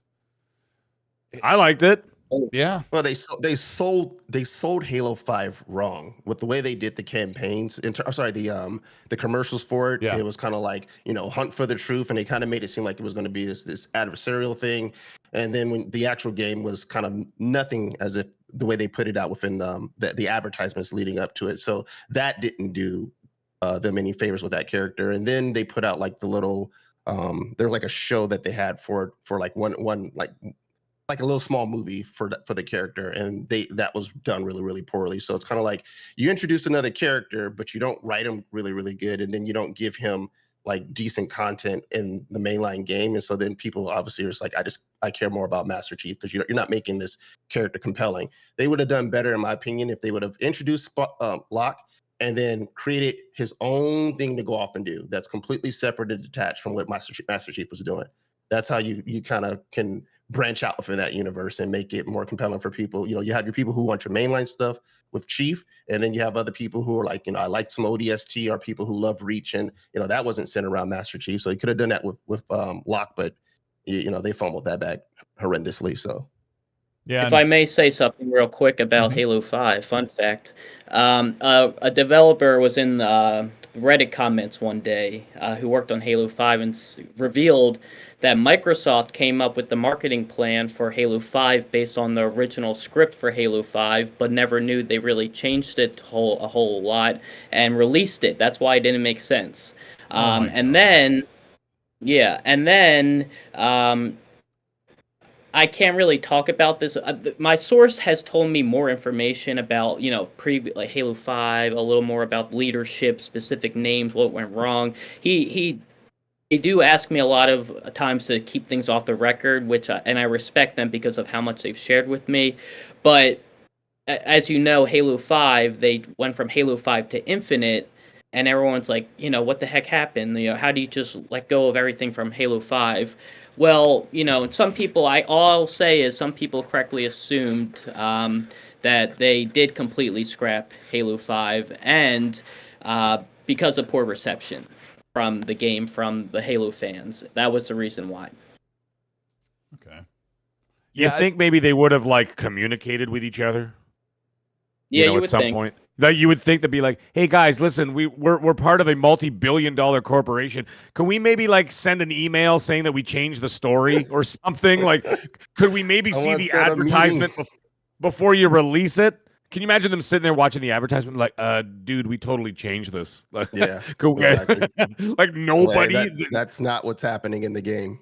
That goes back to what Reb said on his video like 2 weeks ago, where the leadership was like closed off. Their ceiling was closed off, and the developers weren't in communication with them at all. So there was no back and forth, and things weren't cohesive, and problems weren't being told on the way up. And it's horrible. Yeah, go check out Reb's video about that. It was about 2 weeks ago, I think. Time flies. Web Day, thank you so much for the $2 super chat. I was on his show last week. He said, thanks, Colt, Rand, and Hargeet. I don't know why you wrote it that way. And Fonz on Gamers Council, fire emoji. Yeah. And appreciate you, Web Dave. It's good. It's a good time. You see the super chat. Yeah, it just popped up. There we got Boner Jams with the $5 super. Boner says, saw Mag last night at Brazzers Con. Not familiar with it, but sounds like a good time. Took loneliness with him. And Kendra Lust, what a treat. Sent Colt some Mountain Dews with insulin. Hugs and kisses. We appreciate it. Yeah, stop the mountain. As long as you stop drinking the Mountain Dews. And as for Kendra Lust, she's a good friend of mine. She's a good friend of mine. Hey. She's a good friend of mine. I don't know what you're talking about, Mag. Yeah, it's okay. Don't worry about it. Either does my wife. Don't worry about it. Yeah, Kendra. Is she a developer or something? Yeah. Yes. She develops something. She develops. Young men. Nice. Rebs, So anyway, I apologize. Let's not get off track. Sorry, this is a family show. Let's get back on track. Sorry. Oh yeah. Oh, so we got to do some craziness. Thanks everybody for being here. Hit the like button if you're enjoying the show. I'm Colteastwood. This is the XC Podcast and little station identification. We're coming to you live from Channel 7. Yeah, thanks for being here and checking us out on Spotify and Apple Podcasts. A couple of news pieces that come in that I can just kind of throw on the table. That is Black Myth Wukong. Black Myth Wukong is probably coming to Xbox, I would say sometime in December, maybe a very, very early 2025. It's been rated by the ESRB. They say that could be anywhere from 6 to 8 weeks from certification to actual dropping on Xbox. Maybe at the Keeleys, as Dante brings up, maybe Black Myth Wukong's Xbox port could be announced at the Keeleys, but I have a feeling it wouldn't be a newsworthy event for anyone because, I don't know, the game's been out for a while, but it's been out since, I don't know, June, something? I don't know. Black Myth Wukong might come to Xbox pretty soon. Another weird thing, if you had a chance to watch on my channel, about a month ago, I covered a game called Crimson Desert. It's I don't want to mess this up. I think they're a South Korean studio.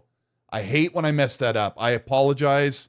Pearl Abyss made this game called Black Desert Online, and it's an MMO, and it kind of like went through these changes, and I don't know how much people love it, but they came up with this open world action adventure. Dragon's Dogma meets Witcher 3 meets the medieval Red Dead Redemption. It just looks so cool. Called Crimson Desert. I showcased 20 plus minutes of it.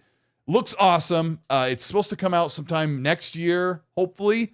Well, PlayStation got told on because they tried to money hat this game and keep it off of the Xbox platform. And of course, Xbox does this with games like Stalker 2. But my issue was that PlayStation has money hatted. This is so funny. This will get clipped. PlayStation has money hatted nearly half of their games this generation. And then a quarter of their other games are remasters. It's weird.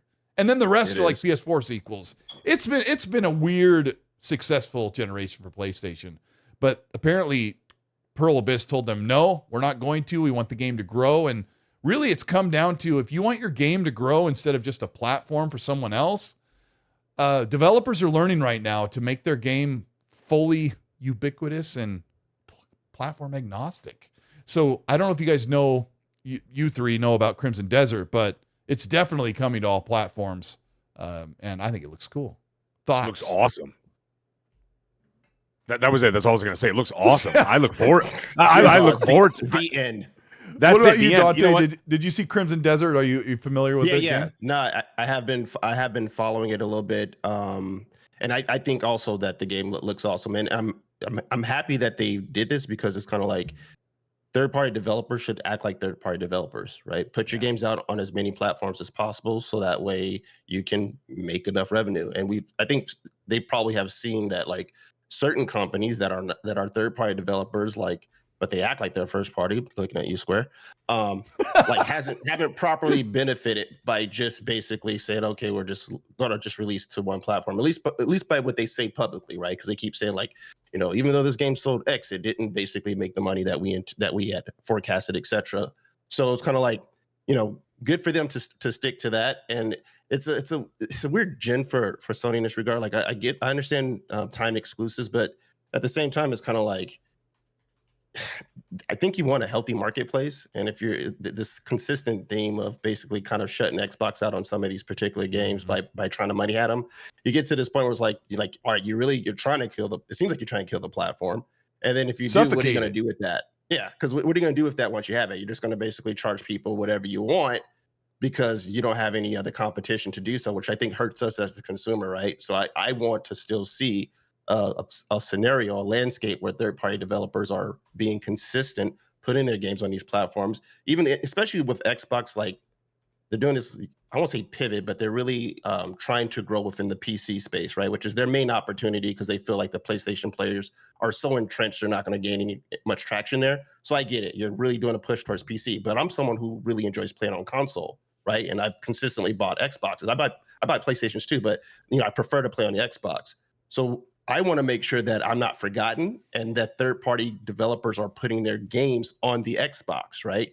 So to me, it's like, I hope more developers continue to say, nah, we're going to kind of step back from these money-hatting deals, and actually just put these games on these and make it agnostic, like you mentioned. So, yeah, looking forward to Crimson Desert. Everything I've seen from it looks pretty good.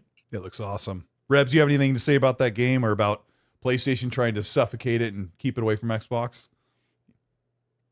How dare they, first of all? And secondly, no, I don't know much about the game, but I was looking it up while you were talking about it, and I'm a sucker for open world games, adventure games.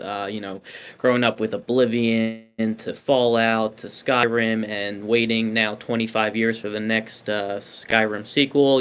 Maybe they'll come out one day. We'll see. But if it does, I'll be all about it. Anyway, I'm I'm a sucker for it, so it does look like something that I'll definitely try out eventually. Okay. Yeah, I mean, I'm invested in that game. I watched the whole hour thing and cut it up for hours to make a video. So I'm in. That's my type of thing. Another thing that Nice. the games media gets, like me, they dig themselves into quite a hole. And GamesIndustry.biz said, with Call of Duty, we'll talk about Call of Duty now. It's got to move this stuff all over the place. They said that, I'll have the quote here. GamesIndustry.biz's opinion piece said, depending on how Game Pass situation shakes out, Sony could end up being the company that enjoys the most black ink on its financials from Black Ops 6, which is a bit of a bum note in what would be a triumphant moment for Xbox. Dante, this is tailor-made for you to talk about because they're saying Sony didn't have to buy ABK, so they're going to make all this money selling a game that they have nothing to do with, and Xbox is going to bear the burden. You know a little bit about financials. Did you read this, and did you have a strong opinion in the moment? I don't know, man. I feel it's inflammatory, like trying to like spark a rise. I mean, what the split is what? Is it 70-30? Yes. If right? So it's like, I don't think Xboxers care. If they end up selling, which they probably will, right? If they sell the majority of their copies, because a lot of people who are subscribed to Game Pass are just going to play it. If they sell 10 million copies on PlayStation, do they care with that split? They're selling 10 million copies of the game, and they're going to get more people who are buying, all types of skins and battle passes and all that good stuff. So it's kind of like, I don't quite understand how that actually checks out, where Xbox comes out on the losing end. They're not saying to themselves, man, we want to sell 4 million, not 5 million, or you know what I'm saying? Like they want to sell as many copies as possible, especially for people who aren't subscribed to Game Pass. They're looking at that analysis. I think Xbox is more concerned with, like, by putting it in Game Pass, they're hoping, like, is it going to cannibalize actual sales that they could have made by not putting in Game Pass? So they need to make sure that, like, whatever that number is that they're looking for in terms of subscribers that they've garnered inside between Xbox and PC, basically keeps them at a point where they don't feel like they missed out on revenue from. So they're more concerned about that versus how many PlayStation sales on the PS side, because that's still money that they're seeing the lion's share of, and more money that people are going to be spending by buying skins and stuff as they continue to play the multiplayer. So I don't quite get that particular. Yeah, and one of the points being that if you get the game on Game Pass, there are a lot of people that would be more apt to spend money on microtransactions because they feel like they got Call of Duty for free. My funny take on this, and this isn't bulletproof, but it's kind of funny to say, hey, Mag bought that hot dog stand and he runs that, and yeah, he makes a lot of money, but I didn't have to pay for a hot dog stand and pay the licensing and all that and the permits, and so I'm going to make more money than Mag because he didn't have to dump capital in at the very beginning. It's sort of how their comment comes off. Now, I know that's not bulletproof, but well, if they're just talking about the initial purchase, right? So, like, yeah, you're playing catch up because you spent a very large investment into ABK, right? So it's something that's going to obviously pay dividends over the long run. But oh well, you're still sitting in the dominant position that you want to be with those games, right? So you understand that this is a long-term play that you're, expecting to see 5, 7, 10 years down the road, where it's putting you more so in the green, assuming they continue to put out quality releases between COD and Diablo and all those games that they got through ABK. But so if they're just looking at it from that perspective, like, you spent such a large purchase price initially, so yeah, at first you're basically taking a hit, sure, and I think they understood that too by even making a purchase. So, like, you're not telling us anything new here. But the ABK was a cash purchase, Mag. Like, they didn't put out a loan with Google to buy ABK. Yeah, so Meg, looking at 30 million subscribers on Game Pass, the game is still being sold on Xbox, PC, and PlayStation. What do you think the outlook is for profitability with Call of Duty this year? That's a good question. I still think that the PC. Well, no. See, this is the thing. I know. I was about to say something, and then I immediately pulled the reins, and I went, "Whoa, wait a minute!" I just realized that PC has Game Pass as well. Will that cannibalize sales of the game at the $100, the $70 to $100 that people pay for the game? Absolutely, because a lot of those people who would normally buy the game every year are no longer buying it. However, I do understand. I see people in the chat saying the same thing. I do understand that the majority of the money that they make are from the microtransactions, from the skins, from the DLCs, from the packages, from the Vault Edition, all these other things. I get all that. However, you are still losing that sale in one way or another. So maybe, just hear me out, folks. In the initial run, they may not sell as many copies because you'll have people invested in the Game Pass ecosystem, right? Mm-hmm. And they will obviously utilize it. Why would you? Why would you go buy it? I mean, some people could buy it. Some people will. But if there's people who are, invested in Game Pass for several years, like, you talk to some of the people out there, you got Mr. Boomstick XL. He's got like 2 years stacked up, 3 years stacked up at all times because he gets deals every year, right? And then he buys them and stacks them or whatever, right? Why would he buy it? Like, it's not like he's paying for it monthly where all of a sudden he's like, oh, well, if I pay for Game Pass for 3 months to play Game Pass, what's the point? I'll just buy the game. But he's already invested for several years, right? So he's just going to play it there, as will a lot of other people. But in the long run, if Game Pass numbers climb and continue to move in a positive direction, then they will make that money, the same money they were making before, just slower and in a different way. So it's not cut and dry when you're dealing with a subscription service. So it's a little bit different. It's hard to describe because you're selling and you're supplying a subscription service. I know people I hate to say you use the word intimately because everybody thinks that's some, sexual connotation. It's not. Oh, I know people I know people who intimately are involved with Netflix and Amazon. Right, okay. As I've told you before, how do you think I see all these? I told you I saw the Fallout show 4 months before it came out. So like I know what's going on with this stuff, but they're only dealing with the subscription side of things, right? Netflix it's only one part of a business, yeah. Right, Netflix doesn't have a store where you buy the movies. They're just dealing with subscription. So this their is business a revenue model, stream, not the main revenue stream. So yes, so what I'm trying to get at here in a very roundabout way is that Microsoft is going to be making billions of dollars off Call of Duty. It's just that the way they do it is going to be a little more convoluted because they're offering it in so many ways. They're offering it through sale, they're offering it through subscription, and they're offering it on multi-platform. So how that's all going to balance out, don't really know. I don't have an answer for you. However, it's going to be a big thing for them because yes, they invested a ton of money, but in the end, they're going to be making that money back in spades. Does it really make a difference where you buy it? I said it a couple of weeks ago when I went on my little rant about whatever, and I was talking about it. I said, you know what?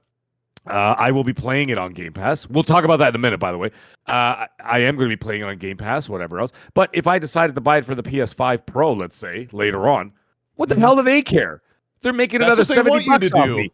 They want me to do that too, because you know what? I'm paying for Game Pass anyway. Like, oh my God, you paid full price. Oh no. I know. They want you to rent it on Game Pass, and they want you to feel liberated to spend money on expanded content or funny looking I could have guns. The meme. The meme of Woody Harrelson wiping his eyes with with the money. Microsoft's going, oh no, take it to the limit.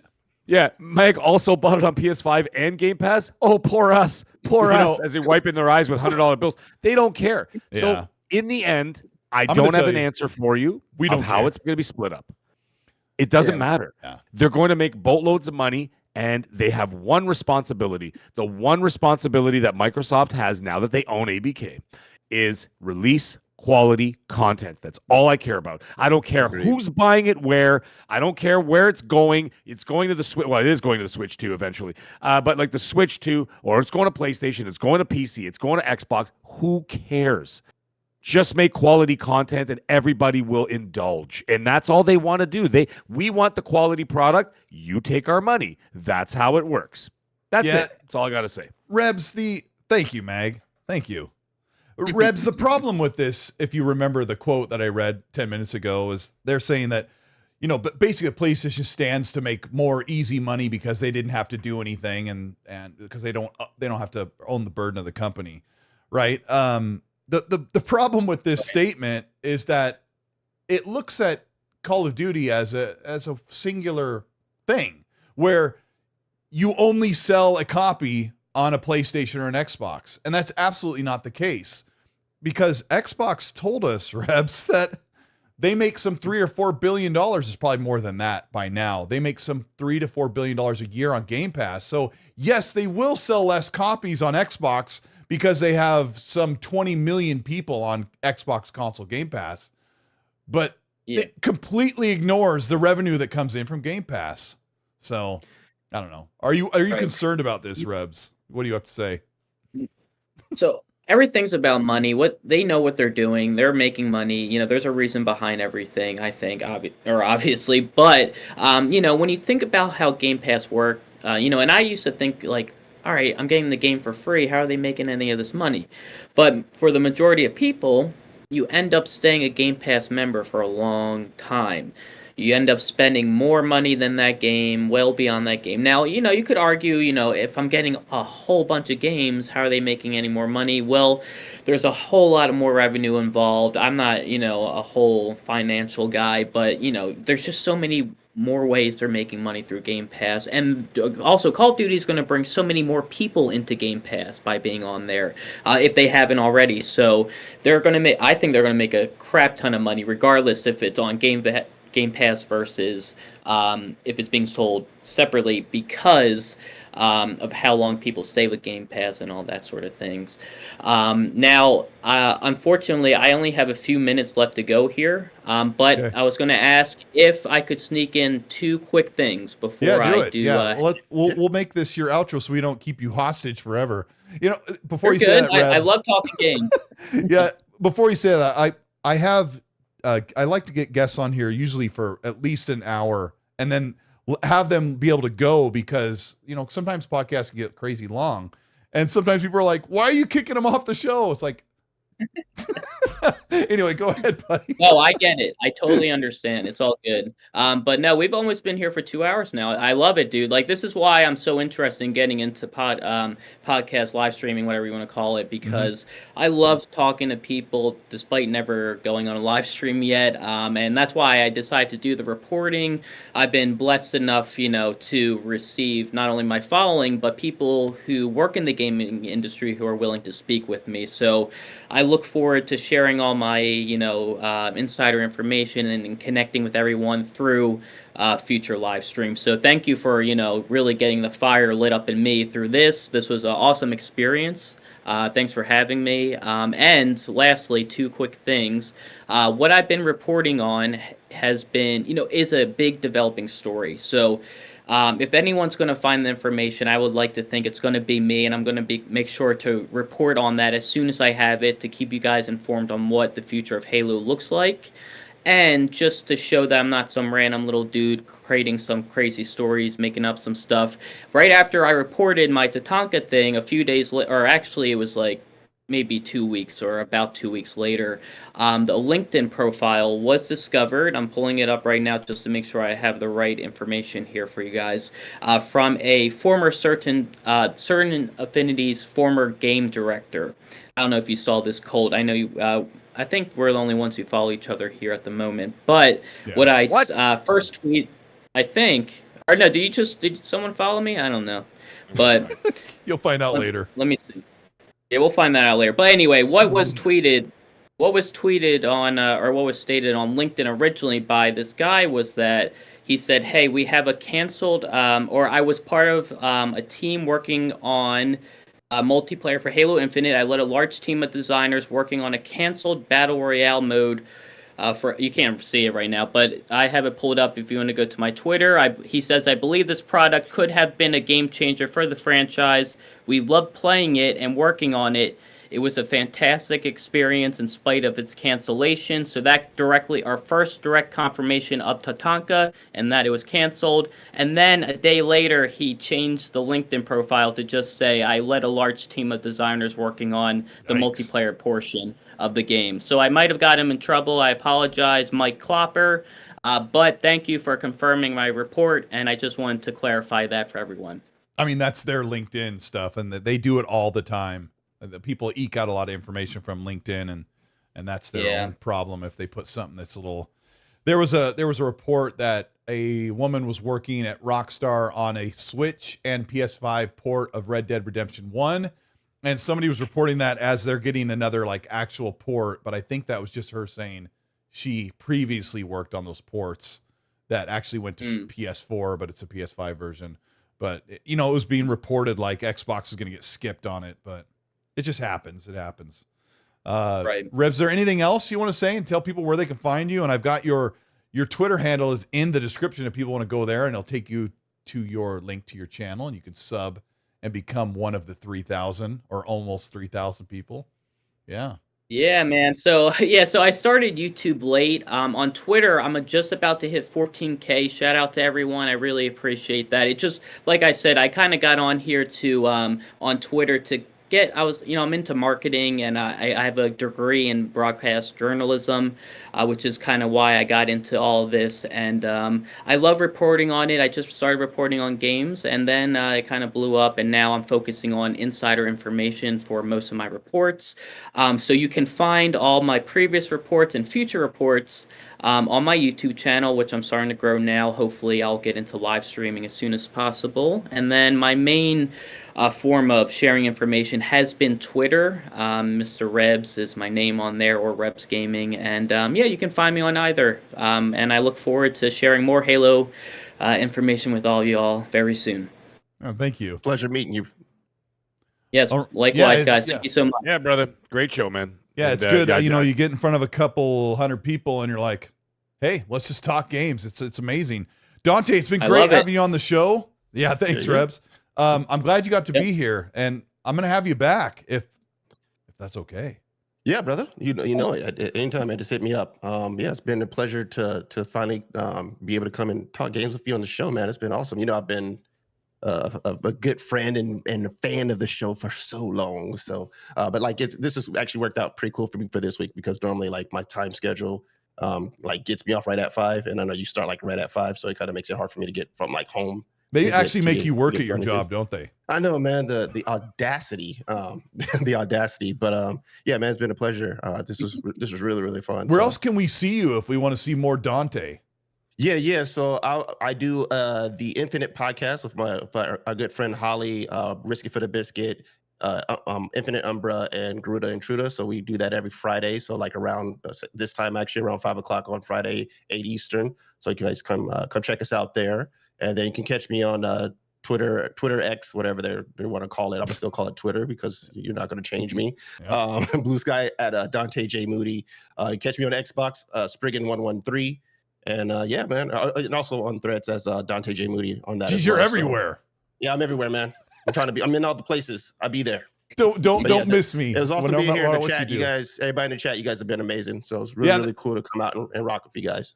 Yeah, thank you for saying that. The chat's been incredible, and some chats can get a little dicey, but you guys have been amazing tonight. We really appreciate you being there. I got one more super before I say goodbye to Mag. We got Human Hulk with the $5 super, says, because of Game Pass, I have not purchased an actual game since 2020. My bro, there's some games you might be missing if you're not purchasing them, but hopefully you got a hold of them somehow, because Cyberpunk wasn't on there, and I'm about to play that again like Dante is. Mag, what's going on? What are you doing? Yeah. Where are you going to be? Buttered sausage. Let's talk about it. All right, let's talk about buttered sausage.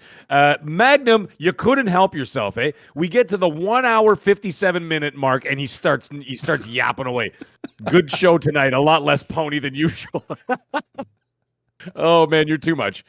Listen, this week, as we've been talking about on the show, it's going to be Call of Duty week. And I have something I'd like to talk to everybody about in the chat and everybody listening to the show afterwards. No, are we in trouble? Here's the thing. Okay. I will be playing it on Xbox. I've been talking about it in in the alleys and whatever, and in the chats and whatever on these Twitter streets and on the social media streets, whatever else. Yeah, and the dumpsters everywhere else. And I can tell you this: out of the thousands of people that I've got on my Xbox friends list now, never mind Twitter and all that other nonsense, just on the Xbox alone, I've had over 250 people add me in the last 5 days. Nice. So yeah, it's been crazy. And why? I've been talking more and getting more involved and saying, listen, you know what? I've kind of been like ignoring people a little bit. I don't mean to be doing it. It's just been busy. I just got a lot of stuff going on. And I said, you know what? There's so many people out there that want to play and do things. Well, now's the opportunity. So we got Call of Duty coming out on Friday. I'm going to be playing it. The only days I do not play are Saturdays because Saturdays is my party night. So that's a no game. That's a no gaming zone. Now, that being said, I want to talk to this Xbox community right now. I'm going to look right at the camera here. We have a problem with engagement. And it's something I've talked about on other shows where I see the achievements. Trust me, I'm creeping up on 400,000 achievement points, okay? And that's only because I took my foot off the pedal for a little while. I want to see the engagement numbers up on Game Pass games because I look at it and I see completions of games 10%, 7%, 4%. I don't want to see that.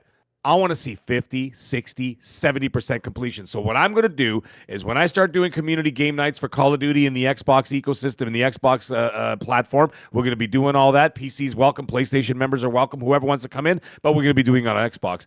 I want to see people going for those thousands out of thousands. Let's do it together as a community. Let's get in there. Let's crush this game. Get in there. Do the multiplayers. Get the zombies. We could play online zombies together, multiplayer together. Obviously, the campaign we do solo. I want to see people and get those Game Pass engagement numbers up. I want to see those achievement numbers up. Not I want to 4%, see the Xbox kill to death ratio higher than everybody else. That's what we want to see. So why don't we get people? Let's get in there and let's get engaged in this ecosystem because the more you engage, the more achievements you get, the more everything you get. They're watching that, and if you want this stuff to continue to move forward, listen, it's going third party anyway. Doesn't make a difference. You're not going to stop that. However, if you want the ecosystem to continue to grow and show that there's interest out there, then you've got to be engaged. And that is what I'm going to push, and that's going to be a new thing I'm going to be moving forward. My new initiative with the community. I'm going to get people together, and let's start taking screenshots of your achievements. Send them to me. Post them on social media. Send them in our chats. Hey, I just got 1,000 out of 1,000 on Call of Duty. We'll shout you out on every single XNC show. This is the initiative I want to move forward with, and we're going to start that this Friday on Xbox. Let's get it done, folks. Let's do it. Stop hiding offline. Yeah. I have so many friends that hide offline. You're going to see me on there. I'm going to be on there, like I said, most days except for Saturdays and Mondays because we do the show. And that's what's going to happen, man. So let's get it done. Let's get out there and let's get some engagement up, not down. He put out the word. He put out the call, everybody. Answer the call, everyone. Let's go. And then you know what? I'll start streaming some of the stuff. I mean, I have like 50. I haven't even started my channel yet. But when I start the channel, we'll start live streaming on there. You want to get your first taste of YouTube? Get on there and we can party it up and be like, hey, listen, I'm going to go live on YouTube. We can watch it together. We can stream live online. Let's do it. Let's have some fun. So let's get out there and have a great time. Have a great Call of Duty week, everybody. Colt, gentlemen, wonderful show. Chat, amazing as always. Let's go. Let's have a great week. Great week of gaming. We'll see y'all next week. Yeah, thanks everybody. Keep an eye out on the channel. I'm going to try and make more content. So I love making content, and I appreciate all of you guys watching and commenting and everything. It's been amazing. Thank you for everything. We're going to let Rebs get out of here so we can all get out of here. Thank you so much. Hit the like button on the way out, you guys, and comment after it's done. Leave a comment about, I don't know, what's your favorite gun in Call of Duty? What type of gun is your favorite in Call of Duty? Leave that in the comments. We're out of here. Have a good day. Thanks, Rebs, Dante, Peace, everybody. Mag. See you next week. Bye. Later, everyone.